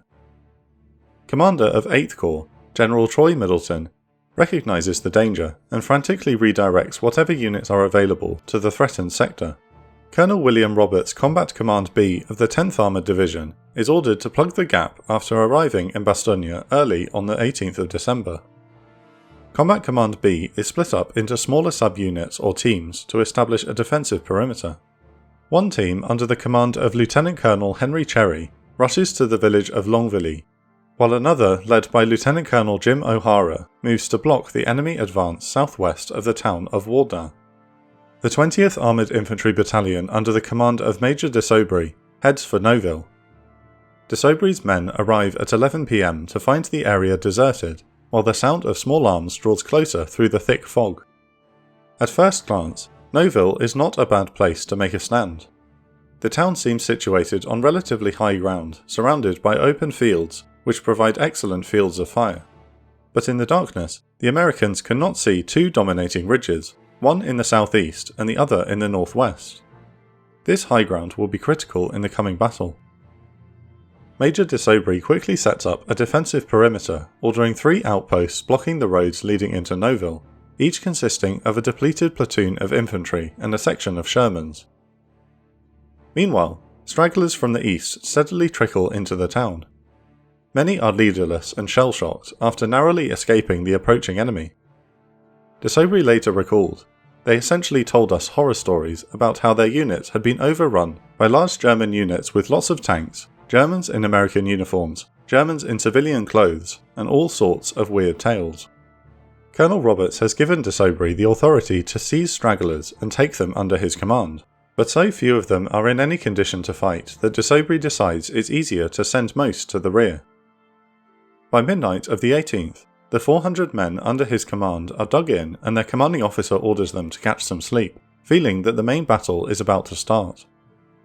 He does not know that they are about to be assaulted by the full weight of the 2nd Panzer Division, which has been racing west after overcoming the 28th Infantry Division at the town of Clairvaux. To face them, he has just 15 Shermans, 5 light Stuart tanks, a company of armoured infantry in half-tracks, 5 M10 tank destroyers, 3 armoured cars and 6 jeeps. By 4:30 AM on the 19th of December, the GIs notice that no more stragglers are coming through the town. An eerie silence falls on the area before de Sobry's men can hear the growl of tank engines coming closer. The rattling and groaning of enemy panzers grows, but the heavy morning fog keeps the GIs from seeing the enemy. The men tense up as the sound grows louder and louder. Shortly after Sergeant Gant's initial contact on the Borsy Road, a German tank column stumbles on the roadblock defending the road to Houffalize. Another short firefight breaks out, which sees 2 Shermans blocking the road destroyed by the enemy armour, but the German forces are so lost and disoriented in the foggy darkness that they do not press into Neuville. Instead, the vanguard of the 2nd Panzer Division, composed of around 5,000 men with 12 Panthers, 36 Panzer IVs, 72 half-tracks, 6 Hummel self-propelled artillery guns, 15 anti-tank guns, and 120mm mortars, mass for a daylight attack. Major de Sobry can hear the sounds of his outposts engaging the enemy, and orders his men to their firing positions while the clanking of German panzers continues around them. At 8:30 AM, the 1st Panther tank emerges from the fog in front of the main defensive perimeter. De Sobry's men open fire and surprise the German mechanised column. The first two Panthers are knocked out, and their burning hulks block the road into Neuville. The rest of the German vehicles attempt to go off-road, but the ground is waterlogged from melted snow, causing tanks and half-tracks to become bogged down. They are sitting ducks for the defenders, who tear into the soft-skinned trucks and half-tracks. German infantry are cut down by vicious machine gun fire, causing many to run away in panic. By 10 AM, the German attack has been beaten back, with heavy casualties, but the loud growling of tank engines in the distance continues to persist. 10 minutes later, the fog suddenly lifts, and Major de Saubry now understands the full scale of his predicament. The ridgelines to the north of Neuville are crawling with over 30 German tanks. His enemy can now direct artillery fire against his defences. Despite the serious disadvantage in terrain, Team de Saubry needs to hold its ground. From his vantage point in Neuville's schoolhouse, Captain Omar Billet can see 14 panzers forming up in a skirmish line and advancing towards the town. Billet directs his sector to open up with everything they have, and the thin line of American GIs train their 50 caliber machine guns on the enemy tanks. They watch their rounds spark off the Panzer IVs and the Panthers' frontal armour. When the German tanks reach 800 yards away from the town, they stop to shell the American defenders. The GIs dive for cover as the Panzers creep closer to Neuville. However, when the German tanks are just 200 yards out, the fog once again returns, like the curtain falling on a stage play. The brief window of cover allows the defenders a moment of reprieve, and de Saubry's men deploy their heavy guns and tanks to counter the enemy assault. The fog rolls across the length of the front, with fire from both sides rolling in as the murk dissipates in one sector only to resurface in another. Small groups of German infantry attempt to infiltrate the town, but are mown down by American machine gunners, while the morning mist is brightened by the flash of gunfire and explosions. 4 M18 Hellcat tank destroyers of the 609th Tank Destroyer Battalion arrive to reinforce the garrison and are ordered straight into the escalating battle. Just as the tank destroyers move into the line, the fog curtain fully lifts again, revealing the 14 enemy tanks still in line abreast and easy targets across the open ground. Shermans and tank destroyers get to work targeting the exposed Panzer IVs and Panthers. Within seconds, the turrets of 3 tanks are sent skyward from direct hits exploding their ammunition stores. The M18 Hellcats prove to be deadly weapons, although they are thinly armoured with an open top. Their 76mm high-velocity guns can penetrate the Panther's frontal plate. The Hellcats are also fast and manoeuvrable, with a top speed of 55 mph, allowing them to shoot and scoot more effectively than the Sherman. 2 Panthers attempt to charge the town, while the rest reverse towards German lines. One is hit by anti-tank fire and knocked out, its flaming wreck rolling all the way down the highway before coming to rest inside Neuville. The other shrugs off multiple direct hits until an M8 Greyhound armoured car scores a lucky hit with its 37mm cannon, knocking out the Panther's crew. The rest of the German tanks withdraw, leaving the fields in front of Neuville littered with burning vehicles. The enemy assault fails with the loss of 10 out of the 14 attacking tanks. Some of the attacking German infantry have managed to penetrate the town's perimeter in the fog, but without armoured support, the defenders beat them back with heavy losses. Neuville is turned into a scene of carnage as dozens of German bodies litter the streets. Nevertheless, de Saubry is concerned about the high ground now fully occupied by the enemy. Unless it is dealt with, the Germans will hang back and pound his defences with artillery without the need for a direct assault. He calls Colonel Roberts to ask permission to withdraw. Roberts asks, "What's the size of the enemy force?" "Looks like a reinforced tank battalion," Major de Saubry responds. He can't comprehend that his tiny force is grappling with an entire panzer division. Roberts hedges on whether to retreat, telling the Major, "You can use your own judgment about withdrawing, but I'm sending a battalion of paratroopers to reinforce you." A relieved de Saubry now feels more confident about his situation and plans a counterattack. He is reinforced at midday by the 1st Battalion of the 506th Parachute Infantry Regiment of the 101st Airborne Division, under the command of Lieutenant Colonel James Laprade. De Saubry and Laprade confer, and each agree that if they are to hold Neuville, they need to capture the northern ridgelines to neutralise the German artillery. First, Laprade's men need more ammo before they can launch their counterattack. De Sobry dispatches his supply officer, Lieutenant George Rice, to retrieve as much ammo as he can find behind the lines and load it into his jeep. Rice will spend the entire day ferrying supplies to the arriving paratroopers.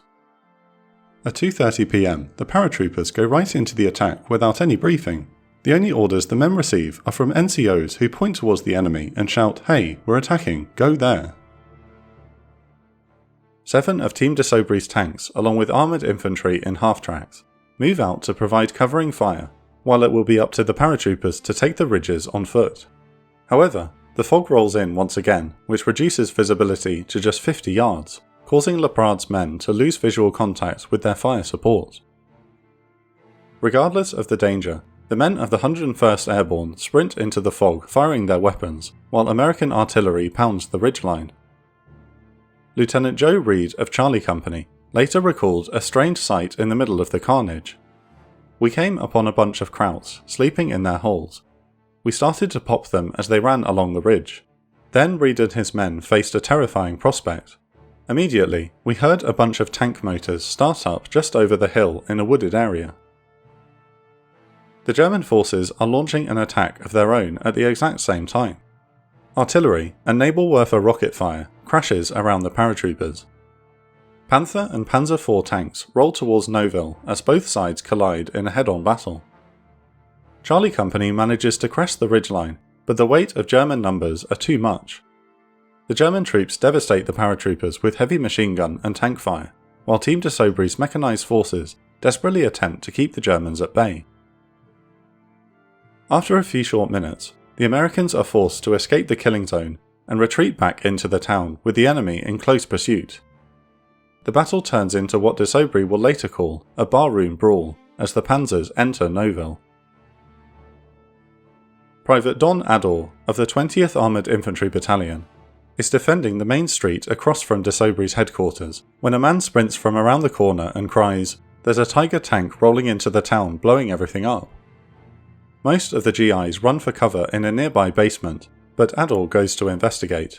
He looks around the corner and comes face to face with a Panzer IV only 25 feet away. "I could have spit on it if my mouth had not gone dry," he later added. Ador and another man find a bazooka in a nearby building and set out to destroy the enemy tank. The two men crawl behind a burning half-track as Ador loads the weapon before saying a quick prayer.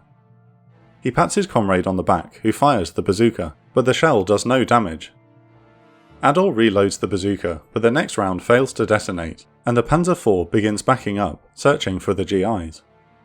Private Ador and the bazooka gunner fire 5 more rounds at the tank, but none of them penetrate the armour. The Panzer fires at the building they are hiding in front of, showering the men with debris, yet they remain unhurt. Finally, the 6th round damages the turret ring, and Ador shouts, "I think we got the bastard. Fire one more in the same place." Just as they are about to deliver the killing blow, an explosion knocks Ador unconscious. When he comes to, he sees the barrel of an M18 Hellcat right above him. The Hellcat had finished off the Panzer IV, the concussion of the 76mm gun firing having knocked Ador out. The Hellcat's commander climbs down and asks for Ador and his comrades' names, promising them a silver star for their heroics. The incessant fog rolls in once more, causing coordination between the German units to break down. They retreat once more, and Neuville remains in US hands at the end of the 19th of December. Major de Sobry feels his men cannot hold much longer. He calls a meeting with Lieutenant Colonel Laprade in order to discuss their next moves. However, a maintenance officer makes a grave mistake and absent-mindedly parks his recovery vehicle outside the American command post. German forward observers on the ridgeline know that recovery vehicles are usually attached to command posts and direct artillery fire on the American CP. De Sobry and Laprade are going over their options when enemy shells demolish the building. Laprade is killed in the barrage, and de Sobry is pulled out of the command post, caked in dust and bleeding from a severe head wound. A jeep attempts to evacuate de Sobry to an aid station in Bastogne, but they are shocked to find Germans in the village of Fuhrer on the road south. An enemy patrol approaches the jeep, but after seeing Major de Sobry's wounds, decide to let them go. De Sobry is taken to a field hospital on the outskirts of the town, where 101st Airborne medics are able to save his life. However, the field hospital is soon overrun, and de Sobry awakes from surgery to the sounds of German voices. He is now a prisoner, and his men are completely cut off. Despite the dire situation, Team de Sobry continues to fight on, repelling one probing assault after another. At 5:30 am the following day on the 20th of December, the heaviest German artillery barrage yet reduces most of Neuville to rubble. Soon after, more enemy armour attacks the American perimeter. Two manage to break into the town, but one is stalked and destroyed by a bazooka team, while the other is destroyed by a concealed Sherman. A Panther makes it through the perimeter all the way to Captain Billet's position in the schoolhouse. He watches as the barrel slowly rotates in the direction of his command post. Billet stares death in the face and says a quick prayer asking for deliverance. Right at this moment, a Sherman fires first and clangs around off the Panther's armour, distracting the mighty tank which is caught off guard. The Sherman fires 3 more rounds into the Panther, but none penetrate as the vehicle begins to reverse to engage the American tank. It reverses over an American jeep, crushing the vehicle but also becoming stuck in the wreckage. In a panic, the Panzer crew abandons the tank and flees on foot. Captain Billet breathes a sigh of relief in the CP. His prayer is answered. At 1 PM, the order is finally given to retreat south to the forest beyond Foix. To clear the way, 3rd Battalion of Colonel Robert Sink's 506th Parachute Infantry Regiment launches a counterattack and forces the Germans out of Foix, reopening the road to Neuville. Under the cover of heavy fog, the remnants of Team de Sobry load up on their vehicles and retreat south towards Bastogne. However, a traffic jam develops and German panzers arrive to savage the column. By the afternoon of the 20th of December, what remains of Team de Sobry is back in American lines. At their peak strength, Team de Sobry and the 1st Battalion of the 506th defended Neuville with 798 men. Altogether, they lost 275, a casualty rate of 34%, along with 11 out of the 15 tanks destroyed. Lieutenant Colonel Laprade is dead, and Major de Sobry captured in the bitter fighting. The 2nd Panzer Division lost 20 tanks, with another 25 seriously damaged. An entire Panzer Grenadier battalion of over 1,000 men has been wiped out in the fighting, and the Americans have even captured 142 prisoners.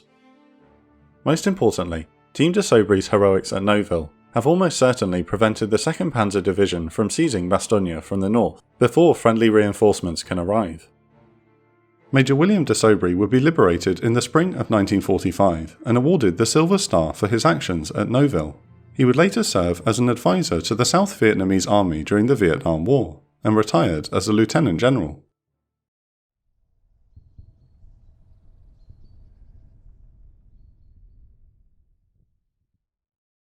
As dusk falls on the 20th of December 1944, Private Lewis Simpson of the 101st Airborne is running a message to his battalion headquarters. Amid a light snowfall, Simpson comes across a Sherman tank guarding the road leading north into Bastogne. 50 yards down the road is a burning Panzer IV.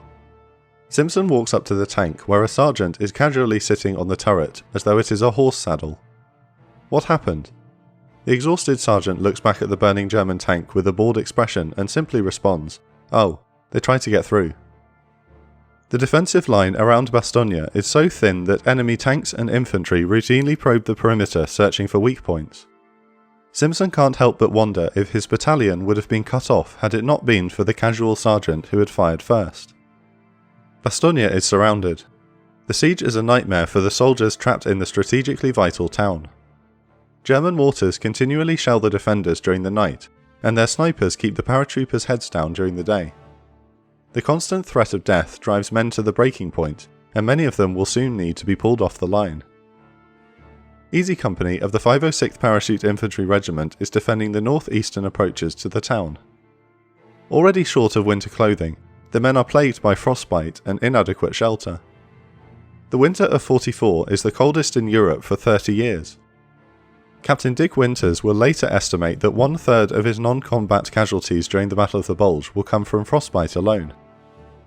Paratrooper Robert M. Bowen describes the conditions within the pocket. A biting wind blew over the chilling snow, piercing our inadequate clothing like a knife.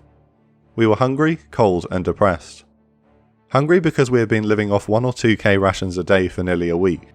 Cold because many of us did not have overcoats, overshoes, gloves, or mufflers. And depressed because after fighting debilitating campaigns in Normandy and Holland with high casualty rates, this one in Belgium threatened to be the last straw to push us over the edge. The civilian population in and around Bastogne is suffering as well. There had not been enough time to evacuate the more than 4,000 inhabitants of the area to safety before the town was cut off. German artillery fire has destroyed more than half of the habitable buildings, leaving Belgian civilians to huddle together in cellars for warmth. 101st Airborne medics do the best they can to take care of the sick, but the bulk of their attention is needed for incoming battle casualties. In most cases, the civilians must fend for themselves. Despite the danger to their lives, 2 civilian nurses from Bastogne, René Lemaire and Augusta Chewy, volunteer at the 20th Armoured Infantry Battalion aid station to treat wounded men. On Christmas Eve, a Luftwaffe bomb strikes the aid station, killing 30 men along with Lemaire. Chewy survives the war, and both women are remembered today as the Angels of Bastogne. General Heinz Kokott commands the German forces surrounding Bastogne, and is ordered by his superior General Luttwitz to destroy the pocket by Christmas Day. Kokott launches a concentric attack on the entire perimeter on the 22nd of December. In many places, the Germans capture roads or villages only to be surprised by tenacious American counterattacks and are pushed back. General Luttwitz is impatient to end the siege and decides to bluff the Americans to surrender. At midday on the 22nd of December, an ultimatum is submitted to his American counterparts: surrender within the next 2 hours or be destroyed. The message is passed on to Brigadier General Anthony McAuliffe, who simply exclaims, "Oh, nuts!" To the joy of his men, this informal muttering is formally relayed to the German representatives, who are understandably confused. McAuliffe's subordinate explains, "It means go to hell, and I'll tell you something else. If you continue to attack, we will kill every goddamn German that tries to break into this town." The German delegation salutes and leaves in a hurry. The story of McAuliffe's defiant refusal raises morale considerably within the pocket. Meanwhile, on the northern shoulder of the campaign, the once vaunted Kampfgruppe Piper is about to meet its end in the village of L'Église. By the 22nd of December, Piper's force is surrounded, and his King Tigers are running out of fuel. A Luftwaffe airdrop is attempted in the morning, but the poor weather along with constricted drop zones means only 10% of the supplies can be recovered. With no fuel and no rescue mission incoming, Piper decides his men will have to break out on their own on foot. They prepare their vehicles for destruction and await the order to retreat. To the south of Bastogne, General George Patton has pulled off a logistical miracle in moving the bulk of his army forward and ready to assault the German line within 48 hours, but the uncooperative snow and fog continues to blanket the battlefield. Exacerbated by similar weather frustrating his advance further south in the line in the weeks prior, Patton distributes a prayer written by his chaplain to the men on the night of the 22nd of December.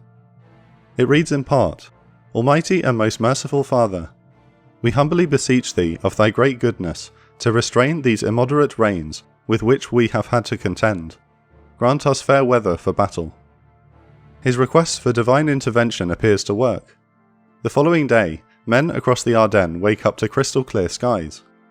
Patton writes Chaplain O'Neill up for a Bronze Star, while Allied air controllers across Western Europe scramble every aircraft that can fly.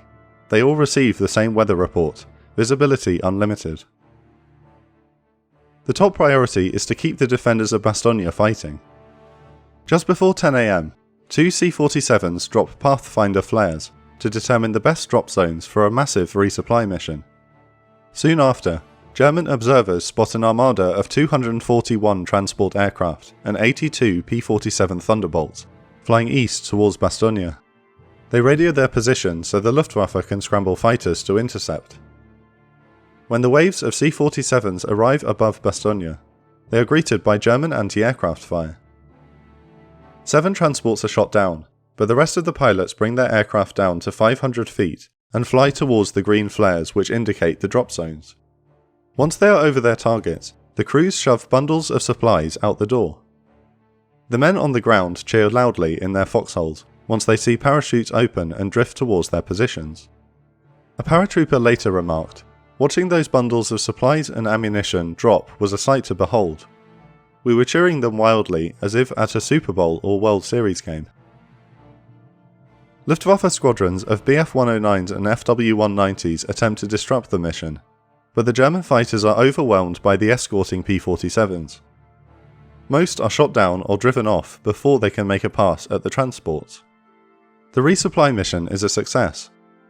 American logistical officers are able to recover 95% of the 334 tons of ammunition, food and medical supplies dropped to the 101st Airborne and 10th Armoured Divisions. It is more than enough to keep the Americans in Bastogne in the fight. With their task completed, the C-47s head for home, while the 82 escorts loiter above Bastogne for the next part of the operation. The P-47s circle and pick out ground targets, in some cases following tank tracks in the snow right to concealed panzer companies. The Thunderbolts then unleash a hurricane of rocket and cannon fire on German positions. German AA positions can do nothing as the American fighter bombers rake artillery positions and ammunition dumps with accurate fire. Despite the best effort of Allied air controllers and flares marking friendly positions, some P-47s accidentally attack US troops. In one case, angry paratroopers fire back at the friendly aircraft. The pilot believes he has found an enemy machine gun nest and calls for other Thunderbolts to make gun passes. The position is strafed multiple times before an officer runs out into the open waving an identification panel. The US aircraft realise their mistake and peel off. Miraculously, no paratroopers are wounded or killed in the friendly fire incident. Despite this mishap, the return of Allied air supremacy is a welcome morale boost to the surrounded men at Bastogne. It also has the effect of keeping German artillery fire quiet for the rest of the week, with gun crews fearful of revealing their positions during the day. These actions are repeated across the entire front. More than 3,500 Allied aircraft take to the sky to pound German armoured columns and logistics. Half of the fighter bomber units are delegated to smashing the American advance on the Meuse River. The spearhead of the 2nd SS Panzer Division Das Reich has been forced to halt after its supply train is disrupted by bombing. Just ahead of them is the crossroads at Baraque de Freiture, which controls the highway from Liège to Bastogne. The furthest point of the German advance is now only 10 miles from the nearest Meuse river crossing. Holding this position is a mixture of units from the 82nd Airborne, the 106th Infantry, and 7th Armoured Divisions, commanded by Major Arthur Parker.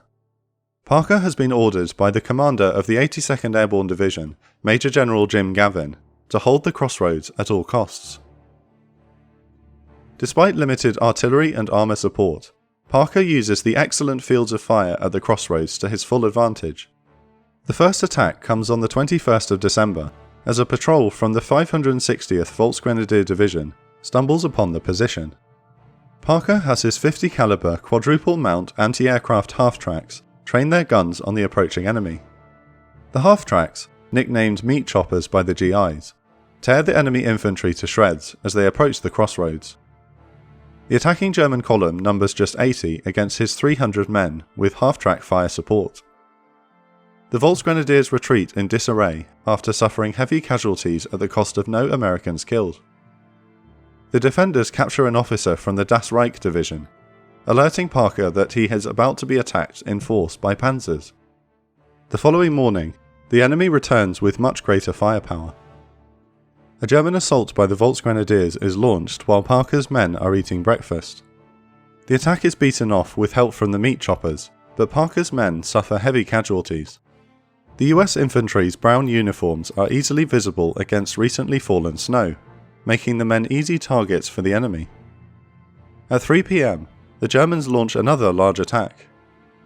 Following a preemptive artillery barrage, an entire regiment of SS Panzer Grenadiers, supported by 2 companies of tanks, advances up the road towards the defenders. During the battle, Parker is wounded and many of his men are forced to withdraw after running out of ammunition. At a roadblock to the north of the crossroads, glider troops from the 325th Glider Infantry Regiment of the 82nd Airborne are ordered to reinforce the endangered position to their south. They move towards Barraque de Freiture with 2 platoons of Sherman tanks from the 3rd Armoured Division, rallying retreated American soldiers on the way to follow them back into the fight. The German troops are caught by surprise when the American reinforcements arrive. They had believed they were just about to clear the area of Allied forces. The glider infantry along with the Shermans pushed the SS Panzer Grenadiers and tanks back from the crossroads. The Americans dig in for another assault, now under the command of Major Elliot Goldstein. However, their reprieve doesn't last long when the Das Reich Division launches one final attack in the evening with every available unit. The Germans are desperate to break through and complete their dash to the Meuse before the end of the day. Before the assault, the German forces use captured radios to jam the waveband for American forward artillery observers. This time, the mixture of glider troops, infantry and armour can't hold back the enemy, which is now coming from the south. German panzers and a mounted 88mm flak gun knock out most of the Shermans and force many of the American infantrymen to fall back. Like the 101st Airborne paratroopers outside of Foy, several men of the 325th Glider Regiment climb into shot-up Sherman tanks to fire back using the still operable main guns. Despite their heroics, the glider troops and infantry are slowly overwhelmed by 7:30 p.m. Major Goldstein orders his men to retreat north into the woods, but many are now besieged by the German forces in a nearby barn. The cattle within have been whipped into a frenzy by the battle, and a quick-thinking GI uses this to his advantage. The barn doors are opened, and the cattle stampedes out, followed behind by the glider troops and infantry who run and fire at the enemy. In the confusion, 3 Shermans and 50 men manage to escape and reach friendly lines. Barraque de Freiture is known today as Parker's Crossroads. Despite the fall of the crossroads, the tide of the battle is turning. Aided by clear skies, Patton's counterattack is finally making progress towards Bastogne. The German northern shoulder, along with Kampfgruppe Peiper, has been defeated. In Versailles, General Eisenhower is preparing a massive Allied counter-offensive to push the Wehrmacht back into Germany.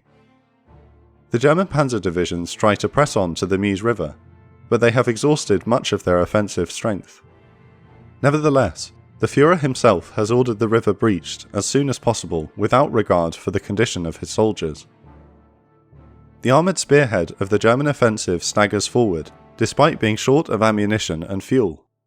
Unbeknownst to them, General Brian Horrocks' 30 Corps has reached the battlefield, and the guns of British artillery and Sherman Fireflies are now trained on the advancing German tanks.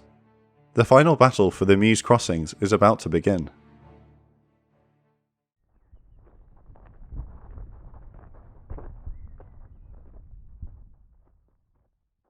At just before midnight on the 23rd of December 1944, a single Sherman Firefly of the British 3rd Royal Tank Regiment is guarding the road leading to the tiny village of Foix Notre Dame. Its crew, commanded by Sergeant Frederick Probert, is asleep. They are rudely awakened by the unmistakable sound of tank engines approaching. Probert strains his eyes in the dark and can barely make out a German mechanized column approaching his position. He orders his gunner to prepare to engage. Shot action, load armored piercing. The column approaching Probert's position is Kampfgruppe Boom, the tip of the spear for the 2nd Panzer Division, under the command of Major von Boom, whose men and tanks had smashed through Task Force Harper outside of Bastogne less than a week ago. Boom's column is now just 3 miles from the Meuse River crossing at the town of Dinant. He has been ordered to capture the crossing tonight, no matter the cost. They are completely unaware that Probert's Sherman Firefly has trained its high-velocity 17-pounder gun on the lead Panzer IV.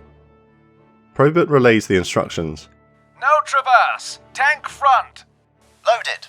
The gunner responds before confirming the target. Tank on. Fire! Firing.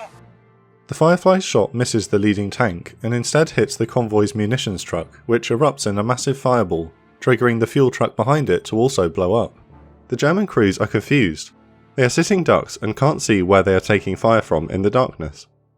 Probert's crew swiftly reloads and sends a round into the leading Panzer IV, knocking out their initial target, before immediately destroying a half-track and an armoured car. Panthers and a rare Ferdinand move to engage the Firefly, but Probert has already ordered a full reverse. Following the Royal Armoured Corps' slogan of shoot and scoot, Probert withdraws down the road and reports to 3rd Regiment HQ that they have ambushed a German column. Major Boom is concerned after the encounter, not knowing how many Allied units are in the area. He cautiously leads the rest of his battle group into Foix Notre Dame and decides to rest for the night. This is the furthest west that German forces will advance during the Battle of the Bulge. The Great German Offensive, which began a week ago, is now on its last legs. Kampfgruppe Boom and the armoured vanguard of the 5th Panzer Army are what the Fuhrer considers to be his last chance of success in the battle. Failure across the front has made their task of crossing the Meuse even more urgent. In the early hours of the 24th of December, the remaining men of Kampfgruppe Piper abandoned their vehicles in the village of L'Église and set off on foot to escape capture. They are forced to swim the freezing Amblève River and spend Christmas trudging through the dark woods of the Ardennes.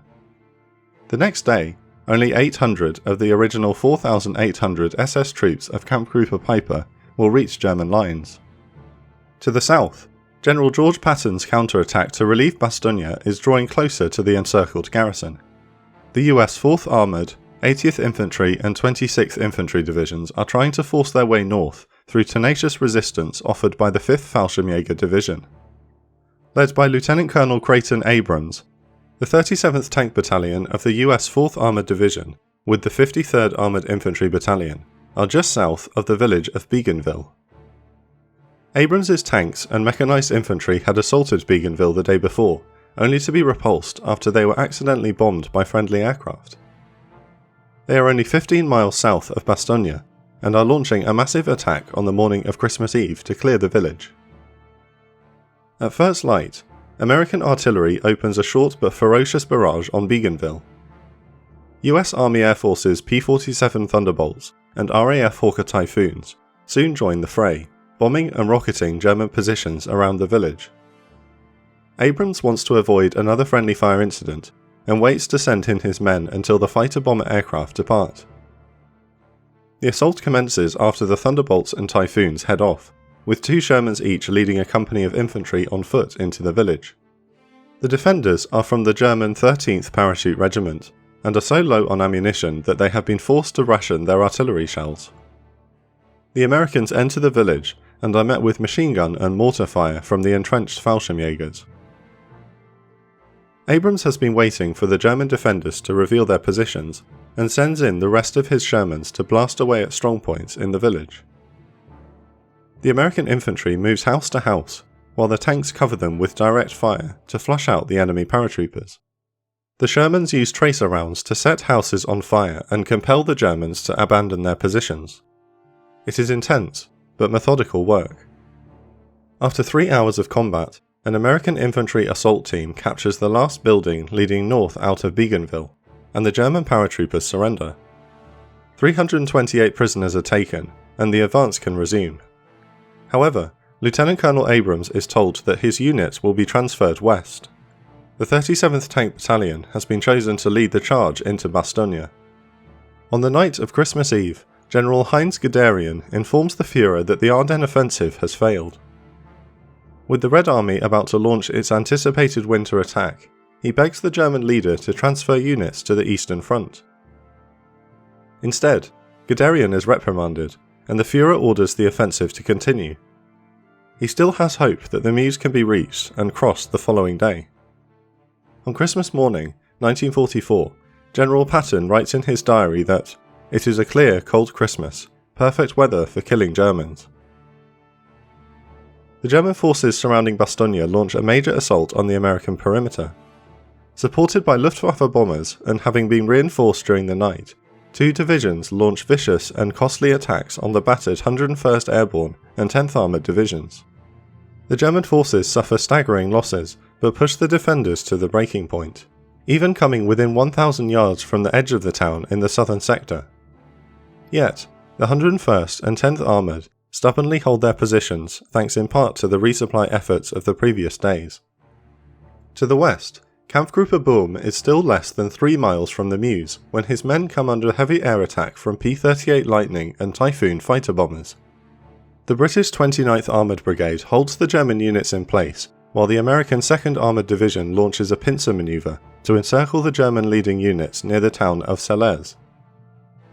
General Luttwitz orders his local commanders to launch a counterattack to prevent his men from being cut off, but one of his senior officers later recalled, "The air was so thick with Allied Jabos that our tactical units could not move during the daylight hours. With not enough fuel to even run their ambulances, the spearheads of the 2nd Panzer and Panzer Lehr divisions are wiped out. Less than 1,000 men escape the pocket in the one-sided battle for the Meuse crossings." It has finally become apparent even to the Fuhrer that the offensive has failed. Despite the horrific losses in men and material, he is determined to salvage the situation. Bastonia's defiant defence has become a propaganda tool for the Allies and has enraged the German leader. He decides that the town must be captured at all costs before it can be relieved. General Patton's Third Army continues its advance towards the embattled town. His units are so close that the 101st paratroopers within the pocket can hear the rumble of artillery as friendly units fight their way north. Creighton Abrams' 37th Tank Battalion is prepared to attack the village of Cibray when he suddenly receives new orders. A spotter plane has discovered a gap in the German lines near the village of Assenois, which is thinly held by Volksgrenadiers. Abrams sends Captain William Dwight with a column of Shermans and half-tracks to force their way into the Bastogne pocket using the Assenois road. Abrams radios in artillery support for Dwight's men, telling the gunners he wants concentration number 9, play it soft and sweet. Dwight's column approaches Assenois while American 155mm long-toms fire over their heads and P-47s drop napalm on the village. Dwight is in such a hurry to relieve Bastogne that he orders a charge into the town while it is still under air and artillery attack. The German defenders are caught completely by surprise when American tanks and infantry burst into the town, raking the buildings with heavy fire. However, the German units do manage to bring in place 88mm guns to bear on Dwight's column, and a close-quarter battle breaks out.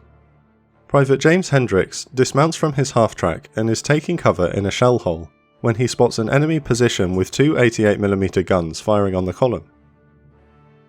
Hendricks is a bazooka man, but grabs his M1 rifle and starts out towards the German guns.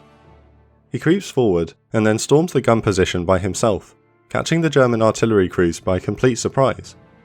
He points his rifle at the startled men and compels them to surrender before ordering his prisoners to head south. He returns to his half-track and hops aboard to continue the advance while the intense battle swells around him. The half-track moves further down the road when Hendricks spots a couple of wounded soldiers on the side of the road, pinned down by 2 MG-42s. He jumps down from the half-track again and fires on the machine guns with his rifle, knocking out one and forcing the other to cease fire.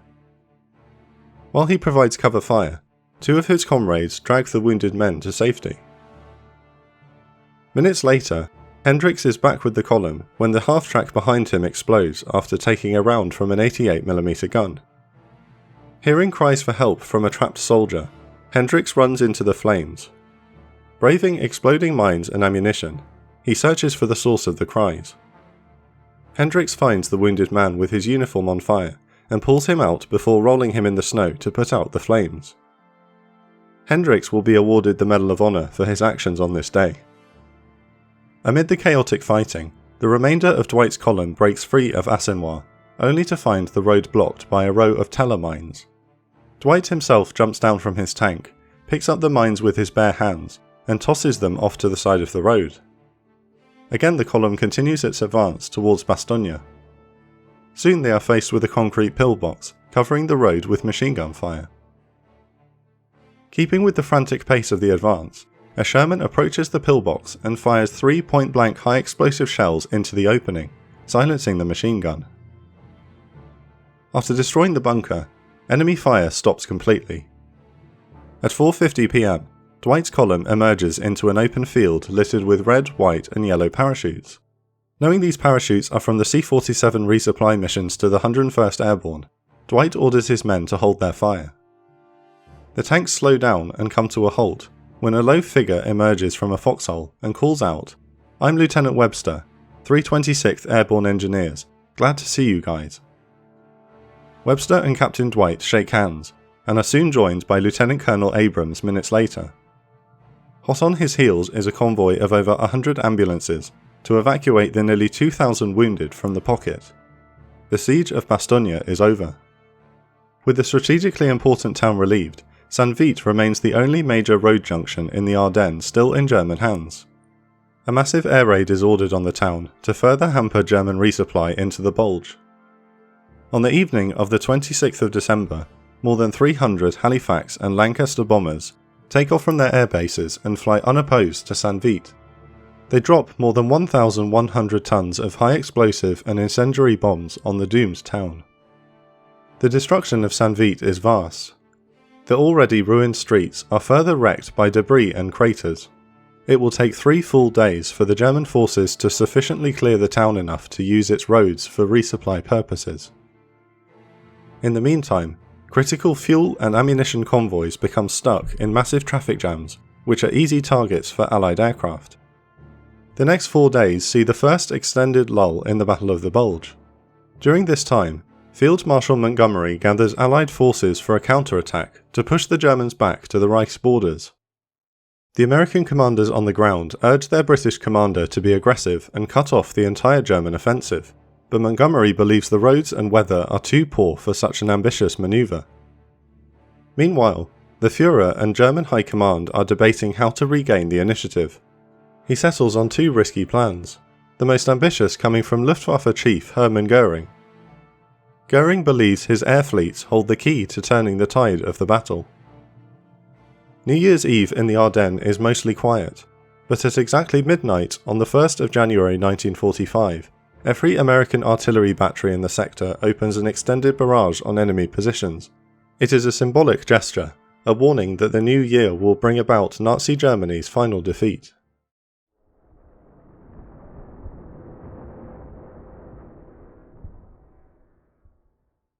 It's New Year's Day 1945. Leading aircraftsman Desmond Shepard is an armourer with RAF 137 Squadron stationed at an airbase in Eindhoven in the Netherlands. Shepard and his comrades are nursing their hangovers after a night of festivities to celebrate the new year. Shortly after breakfast, he crosses the runway to take his station at the airfield's armoury when he suddenly hears the roar of a jet engine. He watches in horror as an Me-262 jet followed by waves of FW-190 and Me-109 fighters scream at low level towards the airfield. The Luftwaffe has launched a surprise massed air attack across the region. Hours earlier at the crack of dawn, 1,035 German aircraft start their engines at 38 airbases across western Germany. The Luftwaffe aircraft taking off have been carefully concealed for this very moment. They are taking part in Operation Bodenplatte, or Baseplate, the brainchild of Luftwaffe Chief Hermann Göring. The German offensive into the Ardennes has stalled short of the Meuse River, and the Fuhrer is searching for a way to regain the initiative. He settles on 2 solutions, Bodenplatte and Nordwind. Operation Bodenplatte is a plan to muster every Luftwaffe aircraft still flyable and launch a massive air offensive against Allied airfields in Western Europe to wrestle back control of the skies above the Ardennes battlefield. This plan was originally scheduled for December the 16th to support the ground attack, but the same poor weather which kept Allied aircraft grounded also forced a postponement for the Luftwaffe. Operation Nordwind is a ground offensive which will commence in conjunction with the air operation. The German 1st and 19th Armies will launch a limited attack into Alsace and Lorraine to draw off American forces from the Ardennes. The Fuhrer hopes that this twin blow in the air and on the ground will be enough to swing momentum back to his forces in the Bulge and allow them to restart their offensive towards Antwerp. General of Fighters Adolf Galland disagrees with the plan and argues to Göring that the Luftwaffe's last reserves should be used to combat the Allied strategic bombing campaign. However, Göring is desperate to rebuild the prestige he enjoyed at the beginning of the war, and is willing to resort to harsh measures for Bodenplatte. Following every squadron is a dedicated Me-262 jet fighter, which, rather than taking part in the battle, will observe and report any Luftwaffe pilots who show a lack of determination in the assault. These pilots will then be forced to take off again to conduct their air attack properly, and if necessary alone. The German aircraft form up and fly west towards the Netherlands and Belgium. Some pilots will be attacking airfields they had been stationed at the previous year before they were overrun by the Allies. This operation will demand much from the mostly inexperienced pilots. The Luftwaffe's 2nd Yard Corps, along with the 3rd and 5th Yards Divisions, must execute a coordinated assault on 17 Allied targets in complete radio silence. The formations of German aircraft are instructed to fly just 50 yards above the ground to avoid radar detection. Most of the Jagdgeschwaders, or fighter wings, will be directed to targets in the Netherlands and Belgium. The fighters of JGs 1, 3, 6, 26, 27 and 54 will attack from the northern Rhineland through the Netherlands, whilst JGs 2, 4, 11 and 53 will strike from the south over Belgium and French territory. It is planned to be a hit-and-run mission. German fighters will dart in, strafe Allied airfields, and then return to base before the enemy can react. However, the aerial armada runs into a storm of flak fire before they have even left the German border. This is due to a combination of errors. Hoping to maintain operational security, Goering has failed to give much of the Reich's air defences proper warning of the attack. Furthermore, the routes of JG 6 and 54 have taken them right over the V2 rocket launch sites near The Hague, where a massive concentration of flak guns opens fire on what they believe is an enemy air raid. It does not help matters that German anti-aircraft gunners have grown accustomed to only seeing Allied aircraft in the skies above Europe at this late stage of the war. As the FW-190s of JG-1 overfly friendly AA positions at Hilversum, one of the pilots, Heinz Gliergen Kilian, is hit and catches fire before smashing into the ground. Kilian is an ace with 8 kills from the North Africa campaign, but is killed before he even leaves friendly territory. 16 Luftwaffe aircraft are shot down by friendly fire before they reach the battlefield, but the rest press on to their targets as the morning sun reveals a clear winter sky. The Allies are oblivious to the massive enemy attack. British intelligence has been monitoring the build-up of German aircraft on the Western Front, but don't suspect an imminent attack on such a large scale.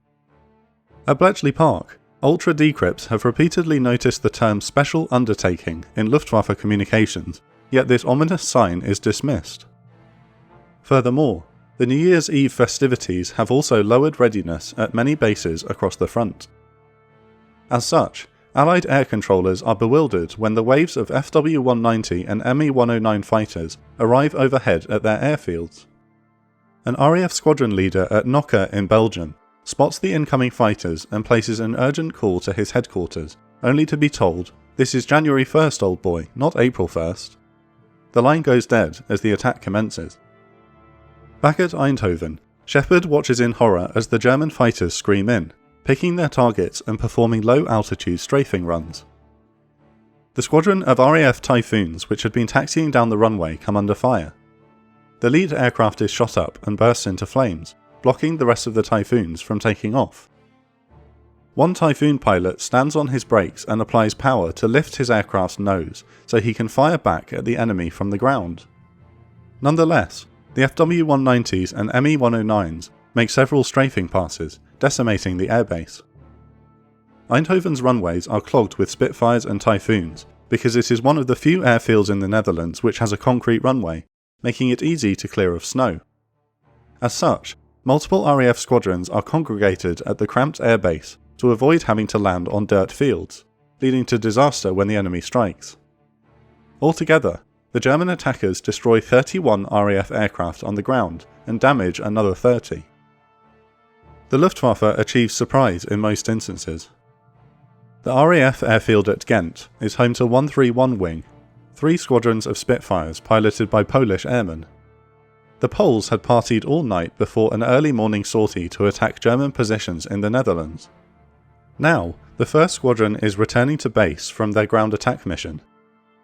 The Spitfires are critically low on fuel, and their pilots are exhausted from being awake for more than 24 hours when 40 FW-190s of JG-1 arrive.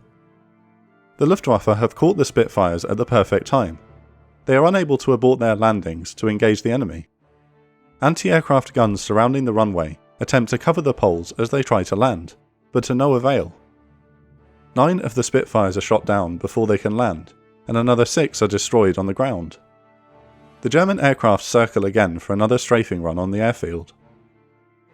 At airfield Y-29 in Asch in Belgium, a US squadron of P-51 Mustangs have just started their takeoff roll for a bomber escort mission. Among them is fighter ace Captain William Wissner. He is lifting off when he spots ground crew pulling out their sidearms and firing them at the sky. 15 FW-190s of JG-11 tear into the airbase from the east and pepper the runway with machine gun and cannon fire. Wissner manages to get into the air and immediately finds himself behind an FW-190. He shoots down the enemy aircraft within seconds of takeoff and climbs to join the massive dogfight developing above. The initial German blow has been heavy, but the shock of the attacks is wearing off.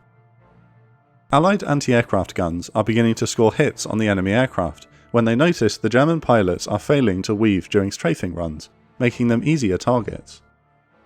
The previous 2 years of grueling air combat against the Allied bomber offensive has gutted the Luftwaffe's pilot corps, meaning that most of the men taking part in the operation are inexperienced flyers. Rather than executing the planned hit-and-run tactics and turning for home after their initial strafing runs, many German pilots loiter above their target airfields while anti-aircraft fire zeroes in on them. The Luftwaffe is unable to achieve surprise at some bases. A formation of 78 aircraft from JG-6 is searching for the major airbase of Volkel in the Netherlands when they become lost after their Pathfinder prematurely turns for home. In a stroke of bad luck, the attackers unintentionally overfly the airfield of Heesch at low level, where 10 Spitfires from 401 Squadron are based. Unbelievably, the young German pilots fail to spot the airfield as they are too focused on maintaining formation.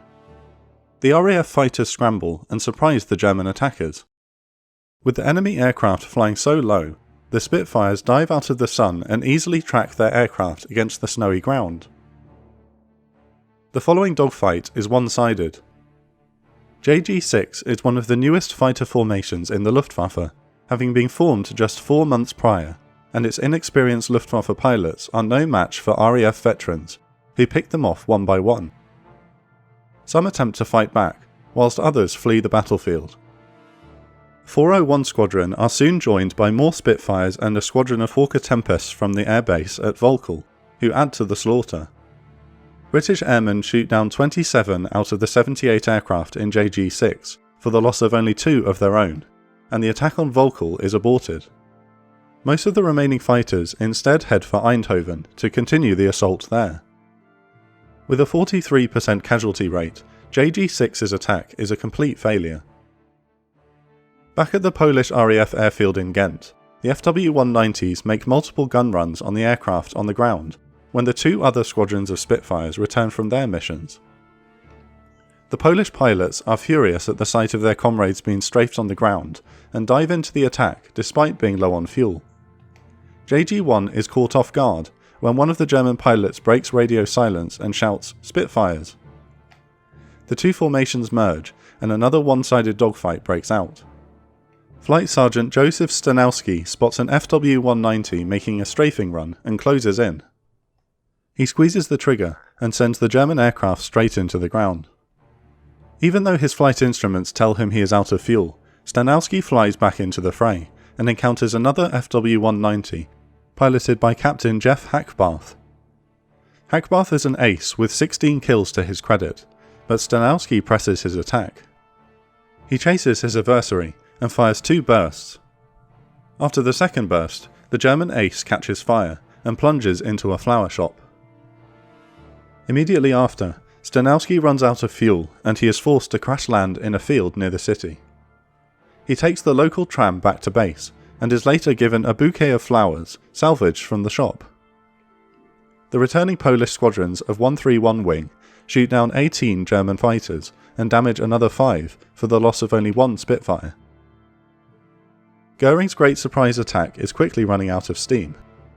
At rear bases in France, Allied air controllers vector fighters to counterattack the Luftwaffe formations.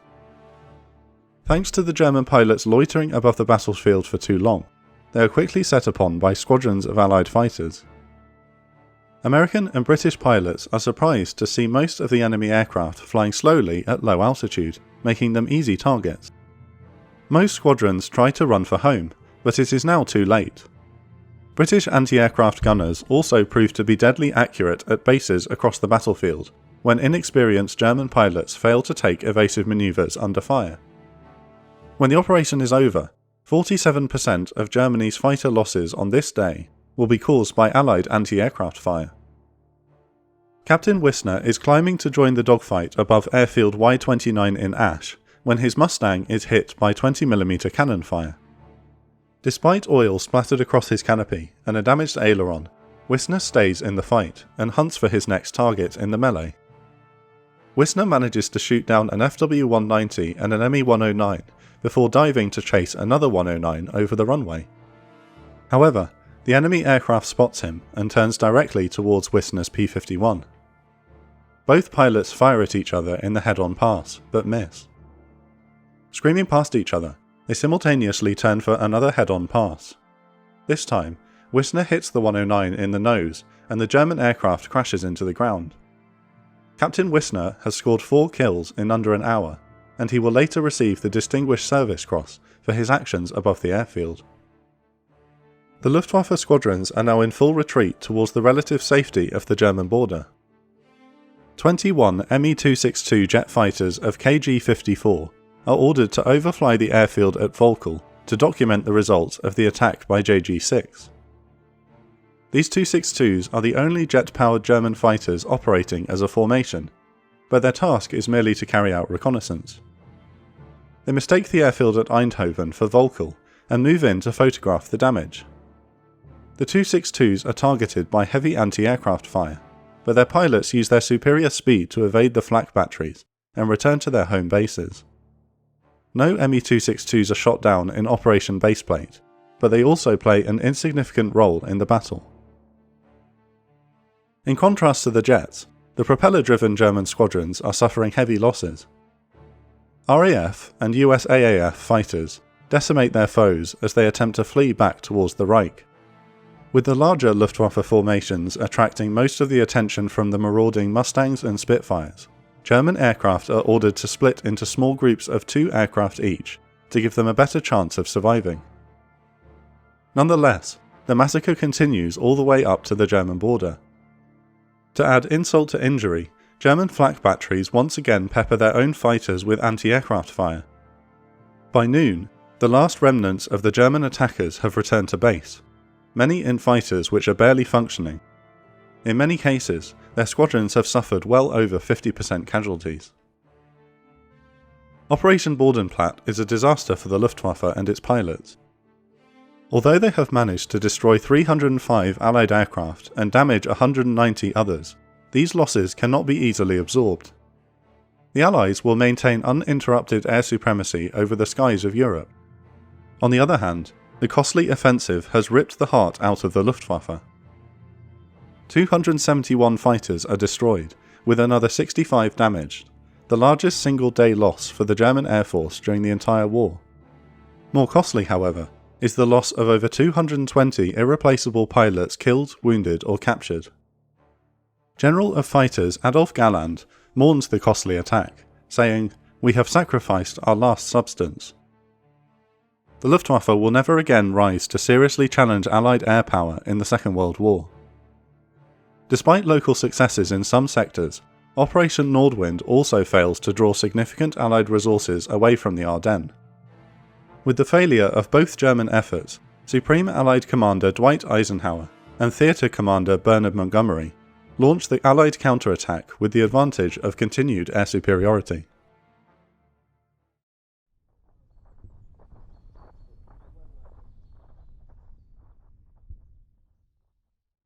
The young men of the 53rd Welsh Division are crouching in their foxholes, when the early morning air is suddenly filled by the thunder of artillery. Behind them, 25-pounder guns lob high explosive shells over their heads, while unceasing blankets of snow continue to fall around them. The din of heavy guns continues to grow. The landscape ahead of the infantry disappears from view as the terrain is blown to pieces by thousands of high explosives. Finally, at 8 AM, the order is given to advance, and the infantrymen begin their attack. Wading through over 6 inches of snow, the men of the 53rd soon come under intense machine gun and artillery fire. Despite the awesome display of firepower which turns the landscape into a moonscape, the British have a difficult fight on their hands against a determined enemy. The date is the 4th of January 1945, 19 days since the beginning of the last great German offensive of the Second World War. The previous 3 weeks have seen the German advance fought to a standstill, as predominantly American units prevented the Fuhrer's armies from dashing to the Meuse River. Now, the Allied armies in the Ardennes have begun their counterattack against the enemy breakthrough. By now, Supreme Allied Commander General Dwight Eisenhower and Field Marshal Bernard Montgomery have assembled 705,000 men in the sector, outnumbering the German forces nearly 2 to 1. Montgomery has carefully planned the counteroffensive, with the US First Army pushing south from the area of the Elsenborn Ridge, while General George Patton's Third Army attacks from his positions around Bastogne. Meanwhile, Lieutenant General Brian Horrocks' 30 Corps will have the task of pushing back the westernmost units in the German-held Bulge. The objective is for all 3 prongs to meet at the heavily defended town of Houffalize. The British 53rd Division under the command of Major General Bobby Ross will spearhead 30 Corps' attack. Montgomery's orders are succinct. The 53rd is to be put into battle until it is exhausted. Then I will pull it out immediately and replace it with the 51st Highland Division. The attack begins at 8 AM following the massive artillery barrage, with the objective being to clear German defences from the high ground in front of the towns of Marsch and Hotten. The 116th Panzer Division defends this sector and responds with counter-battery fire to disrupt the British artillery cover for the advance. Although Eisenhower and many senior US commanders urged Montgomery to launch the counter-offensive as soon as possible in order to trap most of the German units in the Ardennes in a massive pocket, the British Field Marshal has delayed until the 4th of January. He believes the worsening weather and the lack of good roads in the area will make the attack a more difficult proposition than originally thought, something the German forces have discovered to their peril. Moreover, Montgomery abides by the military strategy known as steel not flesh. He intends to use the Allies' overwhelming advantage in material firepower to smash the enemy before advancing, in an attempt to save as many of his men's lives as possible. With Britain's manpower severely depleted after years of hard fighting, Montgomery's strategy rests upon putting as few infantrymen in the line of fire as possible. Instead, he and his American counterparts have placed their faith in the colossal manufacturing output of the Allied nations to outproduce and overwhelm the German forces with an endless stream of artillery, tanks and aircraft. The attack begins well for the 1st Battalion of the East Lancashire Regiment, who have been tasked with climbing the densely wooded high ground marked on their maps as Ridge 3683. Supported by tanks from 144 Royal Armoured Corps, the East Lancs knock out 4 MG42 nests along with a German self-propelled gun. However, the fighting descends into a confused melee as the British infantry venture deeper into the forest, while the consistent snowfall turns into a blizzard. Whole platoons become separated from each other, and stumble upon enemy positions as both sides attempt to find their bearings in the dark woods. A German self-propelled gun destroys a British Sherman, and machine gun fire inflicts heavy casualties on the advancing infantry, but the veteran East Lancs press the attack. After more hours of chaotic fighting, the British finally capture the ridge and force the Germans to withdraw. On the left side of the advance, the 2nd Battalion of the Monmouthshire Regiment, known to its men as the 2nd Mons, is facing much heavier resistance. One particular German roadblock is proving especially difficult to bypass, as it cannot be easily targeted by artillery fire. To make matters worse, none of the men in the 53rd Welsh Division have been issued winter camouflage due to being rushed to the Ardennes when the German offensive began. As such, their khaki battle dress is easily visible against the snow. German engineers have also hidden shoe mines in the deepest snowdrifts, causing many casualties amongst the advancing 2nd Mons. They will spend most of the 4th of January pinned down, unable to advance past the German roadblock. Most British casualties, however, are caused by frostbite when their wool uniforms freeze. Meanwhile, on Ridge 3683, the men of the 1st East Lancs are digging foxholes as the temperature plunges to -20 degrees Celsius. Miles from the front line, the regimental cooks have prepared hot rations to be loaded onto universal carriers, which set off for the front. The Royal Logistics Corps of the British Army prides itself on going to great and often dangerous lengths to provide one hot meal per day to frontline soldiers, improving morale among fighting men. But the situation in the Ardennes is proving especially difficult. The universal carriers are forced to use the forest trails where they often become stuck. After multiple delays, the regimental quartermaster John Moore asks for volunteers to carry the rations to the front line. Together, they set off into the woods to deliver the meals in person. Moore and his men are part of the B echelon, one cog in what has become known as the long tail supply line, which keeps the Allied armies fighting. Where the main A echelon comprises fighting units, heavy weapons and armour, B echelon follows with supply trucks carrying ammunition, fuel and rations. Furthermore, engineering and repair assets also head to the front line. Often, a salvageable tank can be repaired on the spot by a mobile workshop truck, a luxury the German panzer divisions do not have. The crew of the Sherman tank knocked out in the earlier battle will receive a new vehicle within hours to continue the fight. Replacement tanks driven by men of the Royal Armoured Corps Delivery Regiment arrive just hours after the loss of an armoured vehicle, aiming to ensure that the frontline units are always fighting at combat strength. Conversely, German crews of knocked out tanks often have little logistical support and will often just become riflemen after the loss of their vehicle.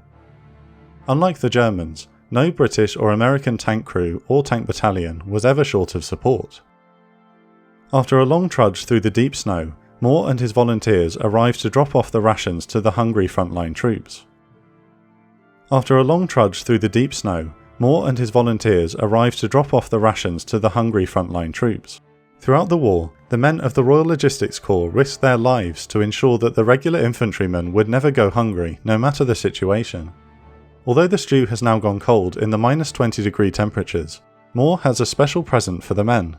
As the division war diary later recalls, Moore struggled up to the rifle companies with a warming cargo of rum. The rum raises the men's spirits considerably, despite the appalling weather.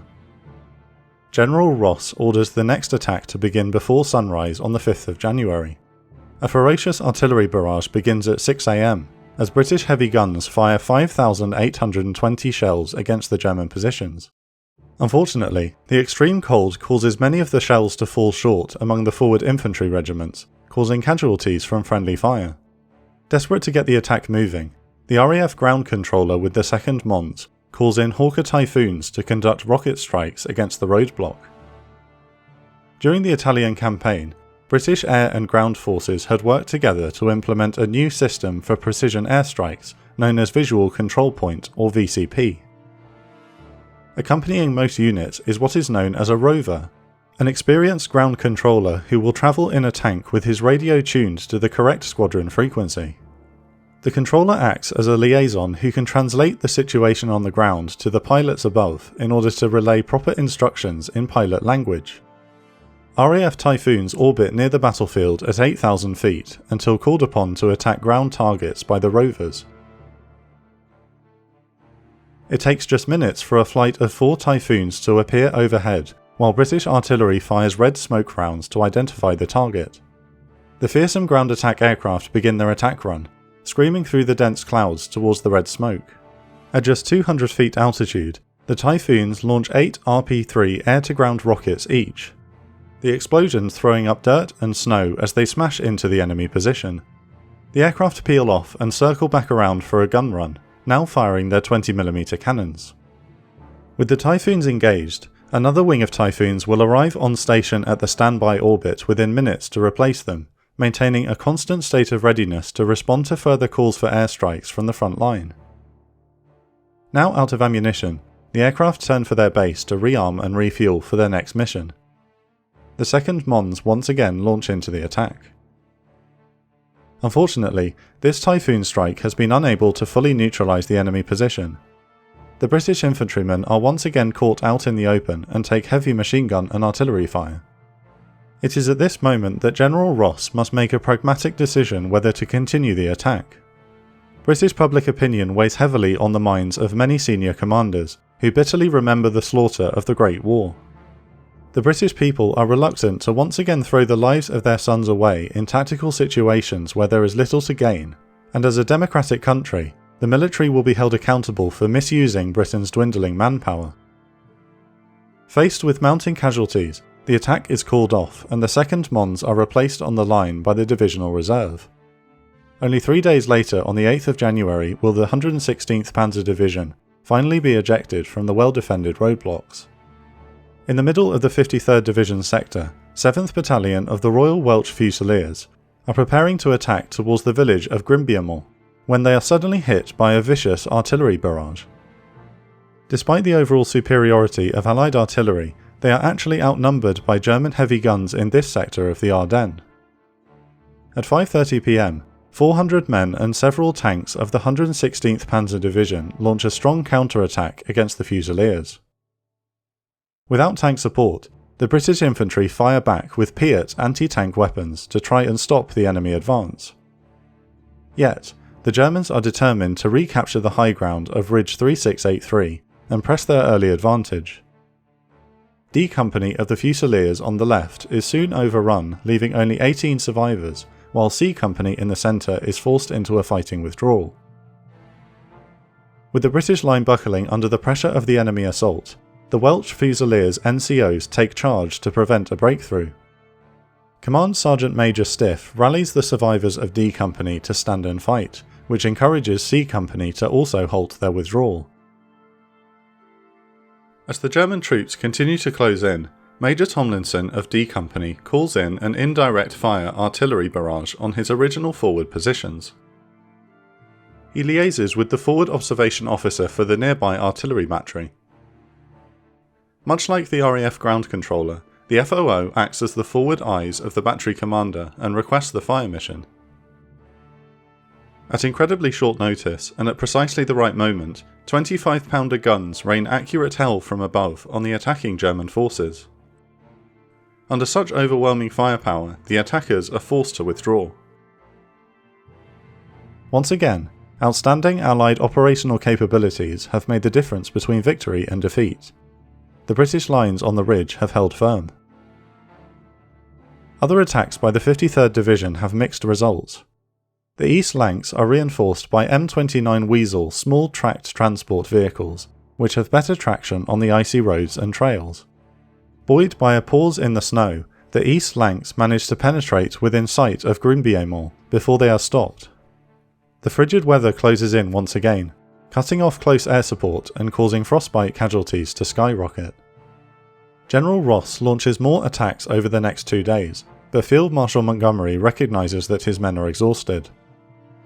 By the end of the 8th of January, the division is fought out and pulled off the line to refit before the expected push into Germany itself.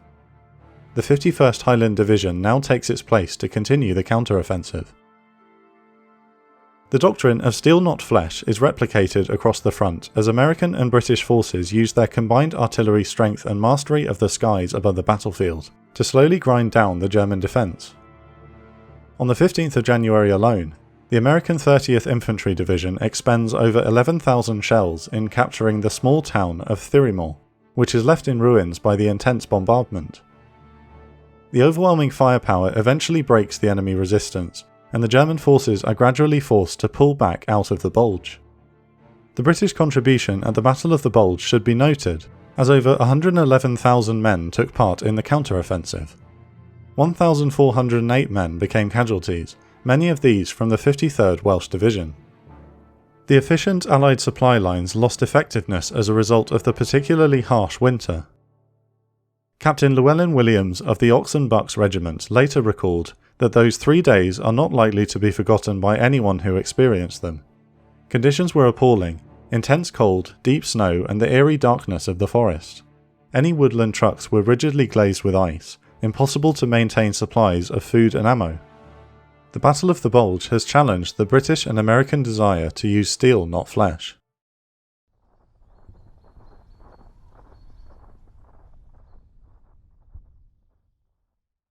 A column of Belgian SAS soldiers mounted on 8 jeeps are racing through the Ardennes on New Year's Eve 1944. 5th SAS is a new unit within the British Army, made up of eager young Belgian men determined to take revenge on their former German occupiers. At 3 p.m, the column approaches the small Belgian town of Bulge, which is nestled among the rolling hills and forests of the Ardennes. Their mission is to reconnoitre the town to see if it is defended by the enemy. The SAS quickly learn their answer when the convoy is raked by machine gun fire from the outskirts of Bulge. An 88mm shell strikes one of the jeeps, destroying the vehicle and killing 3. The Belgians realise they are heavily outgunned by Panzer Grenadiers of the 2nd Panzer Division and withdraw to the west.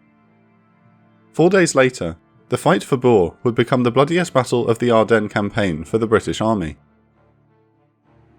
The Allies are on the offensive in the Battle of the Bulge. After halting the enemy advance short of the Meuse River, Field Marshal Bernard Montgomery has launched a counter-attack to push back the German units in the Bulge. 30 Corps, under the command of Lieutenant General Brian Horrocks, is leading the counter-attack at the western tip with the British 6th Airborne Division tasked with assaulting the point of the massive salient. 6th Airborne, nicknamed the Red Devils, were so badly mauled during the Normandy campaign that the division has spent the last 3 months recovering in Britain. The Ardennes counter-offensive will be its first major combat since the breakout from the beaches. The 13th Lancashire Parachute Battalion of the 5th Para Brigade has been ordered to capture Bulge so the rest of the brigade can advance on the town of Groupon. They will be supported by the Belgian 5th Squadron SAS, along with Sherman tanks of the Fife and Forfar Yeomanry from the 29th Armoured Brigade. So far, the Allied counter-offensive has been a slog, with rough terrain, horrid weather and entrenched German resistance slowing the advance. However, the briefing for the attack on Bulge emphasises that the enemy is in retreat and will not fight hard for the village. The Belgian SAS's reconnaissance of the area 4 days earlier has not been communicated to the paratroopers. At 1:30 p.m. on the 3rd of January 1945, A and B companies of the 13th Parachute Battalion step off towards Bulge with C Company in reserve. One of the paratroopers will later describe the setting as a picture postcard scene, as the paratroopers advance through ankle-deep snow towards their objective. The men are confident and cheery. They have just enjoyed a hot breakfast of beans and Canadian bacon, while their officers have informed them the village ahead is weakly held by the enemy.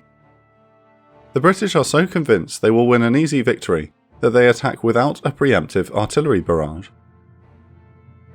The commander of A Company, Major Jack Watson, is leading his men into combat for the first time, aware that he needs to set an example for his paratroopers. As soon as A Company breaks cover, they are hit with a hurricane of mortar and machine gun fire coming from the village. German MG-42s rip into the British ranks, scything down paratroopers. Watson remembered, the trees above me being shattered by machine gun fire and mortar bomb splinters. The fields outside of Bulge are soon littered with dead and dying paratroopers, the never-ending call of "Stretcher bearer, over here mate." The attack grinds to a halt 400 yards from the village, while mortars take their toll on the paratroopers desperately seeking cover. Within 15 minutes, A Company has lost a full third of its men. Realising the attack is quickly turning into a slaughter, Major Watson suppresses his fear and leaps to his feet. He will say after the war, "I got a grip on my company and gave the order to advance. Whatever happened, we had to get into that village as quickly as possible." As the Red Devils struggle towards Bulge, Watson's orderly is hit with an incendiary round and pleads with his commanding officer to put him out of his misery. Watson cannot bring himself to do so, and his orderly dies, still screaming for someone to shoot him. B Company is also taking heavy losses, especially amongst the officers. The company commander is killed early on along with 2 other officers, while the second in command and 2 platoon leaders are wounded. The last officer in B Company, Lieutenant Alfred Lagerin, leads the rest of his men into the village where brutal house-to-house fighting commences. Watson's men also reach the buildings on the edge of the town and begin clearing houses. the Paras toss grenades through the front door before storming in with bayonets fixed. They break into the town itself, but find that Boer is crawling with Panzer Grenadiers and Panther tanks of the 2nd Panzer Division. At 5 PM, C Company is rushed into the battle to reinforce the attack, which is bogging down again. Lieutenant Lagerin is killed clearing a house, leaving B Company completely leaderless. The survivors of the initial wave bring up the Piats to engage the Panthers, but the spring-loaded anti-tank weapon fails to penetrate their thick armour. The paratroopers must get within 100 yards for the Piats to do damage, but heavy machine gun fire makes that impossible. To aid the beleaguered paratroopers, Sherman tanks of the Fife and Forfar Yeomanry are ordered into the fight. The armoured column follows the road leading east into Boer, when the leading Sherman strikes an anti-tank mine 200 yards from the village. The next tank in the line moves to the front, where it is immediately knocked out by an 88mm shell.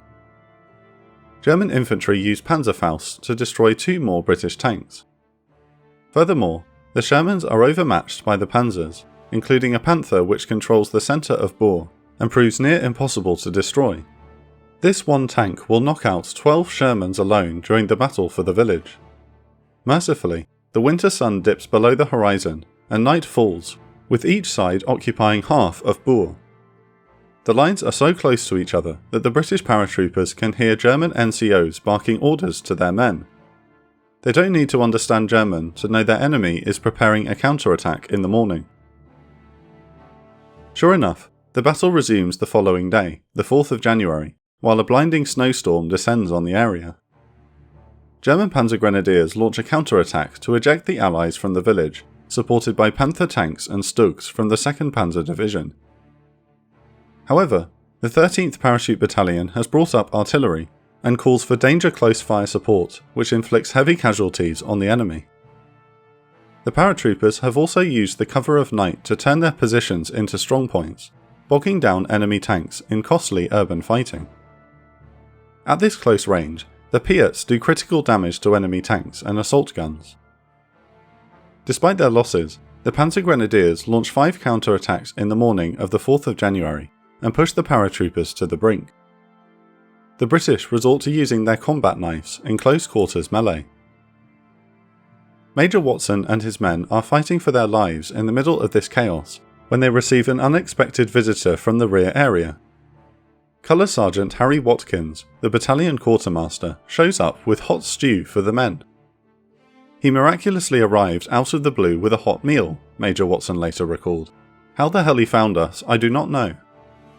Even in the midst of the battle, the Army Catering Corps delivers on their promise to provide 1 hot meal a day to fighting men.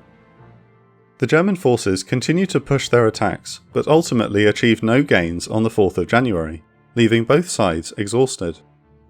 By this time, the 13th Parachute Battalion is down to almost 50% combat strength, while C Squadron of the Fife and Forfar Yeomanry has lost 10 of its 19 tanks. During a lull in the fight, Medic Sergeant Scott ventures close to German lines to collect the wounded of both sides before they succumb to the intense cold. As Scott and his orderly are loading the ambulance, a Panther tank rounds the corner and stops next to the British medics who are frozen with fear. The hatch opens, and a black-clad Panzer officer calls to the men in perfect English, "Take the casualties away this time, but don't come forward again, it's not safe." Scott and the orderly hastily finish loading the wounded. Both sides settle in for the night and spend the evening calling down artillery, which further wrecks the village.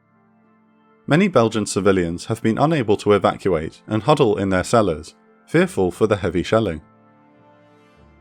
The depleted 13th Parachute Battalion prepares to take the town once and for all the following day. C Company of the Ochsenbucks Light Infantry, attached to the 6th Air Landing Brigade, arrives to reinforce the attack. The British and Belgians renew the battle on the 5th of January and finally make progress against the defenders. With the town of Boer little more than a pile of rubble at this point, the Allies painstakingly clear every cellar of German troops. Grenades are tossed before the paratroopers charge in, the man on point spraying the room with their Sten submachine gun. Sometimes the Allied troops prepare to breach a cellar only to hear the shouts of "Arrête, nous sommes des civils," "Stop, we are civilians." Miraculously, only 2 civilians are killed in the entire battle. At 10 AM, the 23rd Hussars are dispatched to reinforce the push.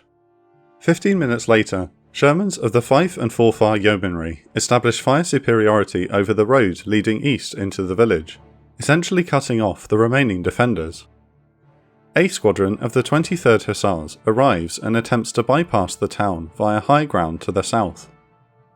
However, the Hussars find their tanks are ill-equipped to handle the frozen and narrow roads. Lieutenant Edward Hart would later write, "Our awkward top-heavy Shermans skated around on the icy roads like a stampede of drunken elephants." With visibility only 30 yards in the driving snowstorm, the lead tank fails to spot a mine which detonates the ammunition stock, sending the turret flying into the air. Another Sherman is hit and destroyed by a Panzerfaust, forcing the rest of the Hussars to retreat to safety.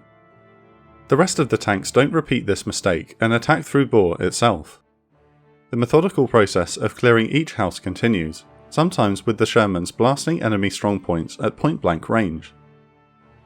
By late afternoon, only the stubborn Panther in the centre of the town remains, which still proves resistant to Piat and tank fire. Because the enemy Panzer controls the main road, the only way medical personnel can send more field dressings to the wounded on the other side of the street is by taping them to rifle cartridges and tossing them across.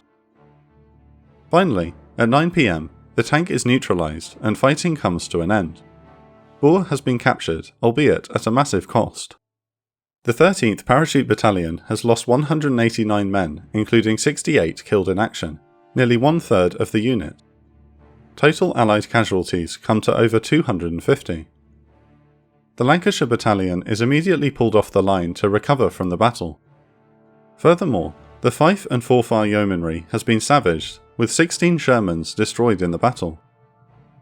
The Fife's war diary states, "Bourg was, in fact, one of the nastiest spots we had ever been in." Major Jack Watson will be awarded the Military Cross for bravery in his first mission commanding troops in the field. One paratrooper would later describe it as the biggest little battle of the war in Europe.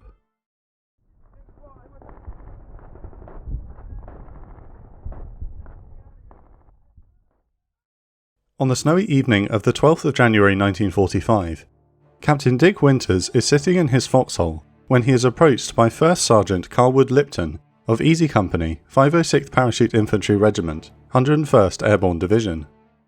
Lipton tells Winters that he has no faith in Easy Company's new leader, Lieutenant Norman Dyke.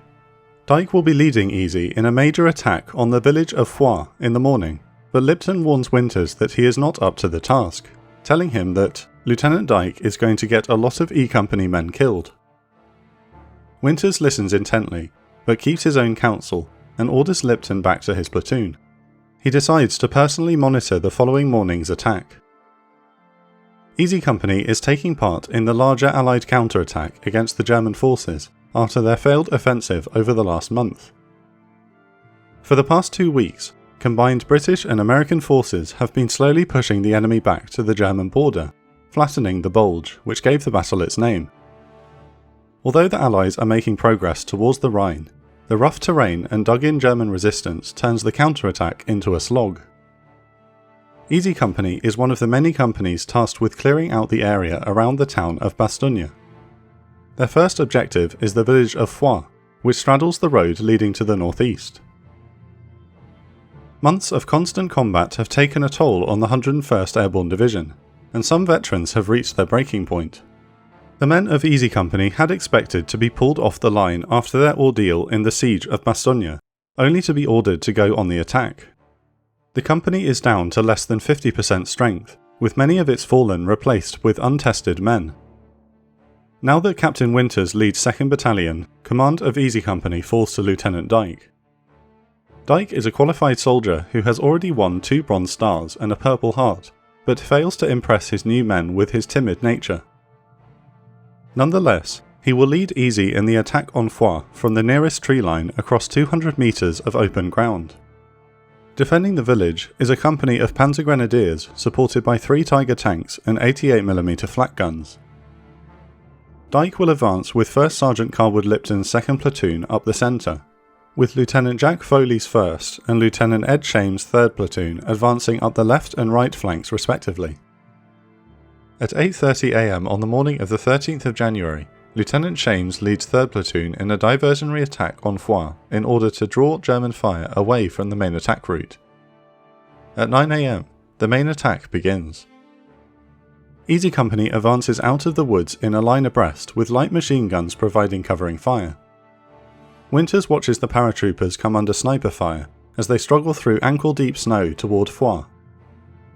Lieutenant Jack Foley and 1st platoon come across an area with some cow pens and small outbuildings. They are clearing the buildings when Foley sees 3 German soldiers scramble into a hut. He tosses a grenade into the hut, but the German men stumble out unharmed. One begins to reach into his overcoat, but a paratrooper shoots all 3 with a burst from his Thompson submachine gun. The rest of Easy Company is progressing well towards Fuhrer when Lieutenant Dyke is hit in the right shoulder and stumbles into cover behind a hay bale about 75 metres from the village. He's still conscious despite his wound, but has lost sight of Foley's platoon to his left. It is at this moment that Dyke makes a critical mistake and orders the rest of Easy Company to take cover behind the hay bales. Winters watches in horror as the attack comes to a halt, and the troopers are picked off one by one.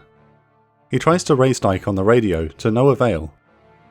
Foley and 1st platoon follow the rest of the company in hiding behind the hay bales, as the company comes under increasingly heavy small arms and mortar fire. Suffering from shock, Dyke panics and orders a dangerous and vulnerable flanking attack by Foley's platoon to take Fuhrer alone from the rear. 1st platoon moves out and tries to stay behind cover. 1/3 of Foley's men are cut down by German fire over the next few minutes. Seeing the company that he helped turned into a fearsome fighting unit being massacred in the open, Winters grabs his M1 rifle and runs towards the fray, intending to take command of the situation. However, he thinks better of it and instead turns to the first man he sees, Dog Company's Lieutenant Ronald Spears. He bellows, "Spears, take over that company and relieve Dyke and take that attack on in." Spears, a former track runner, sprints across the open field towards Easy Company. Spears is a competent soldier with a dark history. During the Normandy campaign, he was rumoured to have personally executed 6 German prisoners and a drunk member of his own platoon. Yet, Winters considers Spears to be one of the finest combat officers in 2nd Battalion, because of his bravery and aggressiveness in the face of fire. He will now get a chance to prove himself worthy of commanding Easy Company. Spears reaches the hay bale and informs a disoriented Dyke that he is relieved of command, "I'm taking over," before barking out orders to resume the attack. Back in the tree line, Colonel Sink has seen the attack falter and has ordered the depleted Item Company up to 2nd Platoon's right flank to support the push. Spears, wanting to coordinate his assault with I Company, sprints along no man's land between the 2 lines past stunned German soldiers. As Sergeant Lipton would later recall, the Germans were so shocked at seeing an American soldier running through their lines they forgot to shoot. Pulling themselves together, an 88mm gun fires directly at Spears but misses, and he makes it to I Company's position. He finds Lieutenant Roger Tinsley and warns Item Company to watch their fire as Easy advances. Amazingly, after consulting with I Company, Spears runs back along no man's land to reunite with 2nd Platoon. As Spears sprints back towards 2nd Platoon, Lieutenant Tinsley is hit with a machine gun burst and killed. Once again, the German soldiers are completely bewildered and Spears makes it back without a scratch. With better coordination and steady fire support coming from mortars and machine guns, the paratroopers break into Fuhrer and engage in house-to-house combat with the German defenders. The fighting is fierce, but Easy and Item Companies make steady progress in clearing the village. Meanwhile, a wounded Lieutenant Dyke is still laying behind the hay bale while the attack continues without him. The attack on Fuhrer has proven to be a breaking point for the young lieutenant, who days earlier had earned his 2nd Bronze Star for bravery, after dragging 3 wounded paratroopers to safety while under heavy German fire. After the war, many Easy Company veterans voiced their disdain for Dyke, who never commanded the respect of his men. However, Dyke's reputation within the airborne eventually recovers, and he goes on to serve with distinction in Korea. He later retires from the military in 1957 as a lieutenant colonel. The close quarters battle for Fuhrer continues to rage. Finally, with Easy Company about to cut the road out of Fuhrer to the northeast, the Tiger tanks retreat with the remains of a platoon of German Panzer Grenadiers. 2 hours after the assault began, the American paratroopers have secured Fuhrer and taken 100 prisoners. With the day won, Dyke and the other wounded men are evacuated to the rear. Later that night, Colonel Sink asks Captain Winters what he intends to do with Easy Company, to which Winters simply responds, "Relieve Lieutenant Dyke and put Spears in command." Easy Company has taken a beating throughout the Battle of the Bulge, but their suffering isn't over yet. The paratroopers are given no time to rest and are ordered to attack the villages of Neuville and Rachamp. They succeed in taking both after 3 more days of hard fighting. They are finally pulled off the front the following day to refit. Despite their losses in the Ardennes, the men of the 101st Airborne have received international acclaim for their heroics at Bastogne. With his promotion, Lieutenant Spears will lead Easy Company into combat for the rest of the war. While the 101st Airborne Division finally gets a chance to rest, the American units still in the Ardennes continue to push the Germans back. A day before Easy Company's attack on Fuhrer, the Red Army launched its long-awaited winter offensive, which shatters the German armies on the Eastern Front. The Fuhrer finally gives in and orders his panzer units to redeploy from the west to try to stop the Soviets. The Allies still face considerable fighting in the Ardennes against entrenched German units blocking the few roads in the area. St. Vith is liberated on the 23rd of January, and the Battle of the Bulge officially comes to an end 2 days later, when the last German units involved in the offensive retreat to their original jumping-off points. The costs of the battle are hellacious. It is the deadliest campaign in the Second World War for the United States, which suffers almost 90,000 casualties, while the German forces lose close to 100,000 men. The savage fighting in the Ardennes leads both sides to commit war crimes. It is estimated that German troops executed roughly 1,000 innocent civilians and unarmed prisoners of war during the battle, most of them murdered by the men of Kampfgruppe Peiper. In retaliation, many American soldiers refused to take prisoners, most notably in the massacre of 80 German prisoners of war at the village of Chenon on New Year's Day by an American armoured unit. In the end, the Führer's Ardennes offensive fails due to overambitious planning, fuel shortages, and the poor road network in the chosen operational area. Despite gaining the element of surprise, and winter weather neutering Allied air supremacy, the German formations are unable to overcome their own limitations in supply at this dire stage of the war. American servicemen stood their ground in the early days of the battle, giving the Allied war machine time to gather its resources and crush the Wehrmacht's final, desperate attempt to avoid defeat.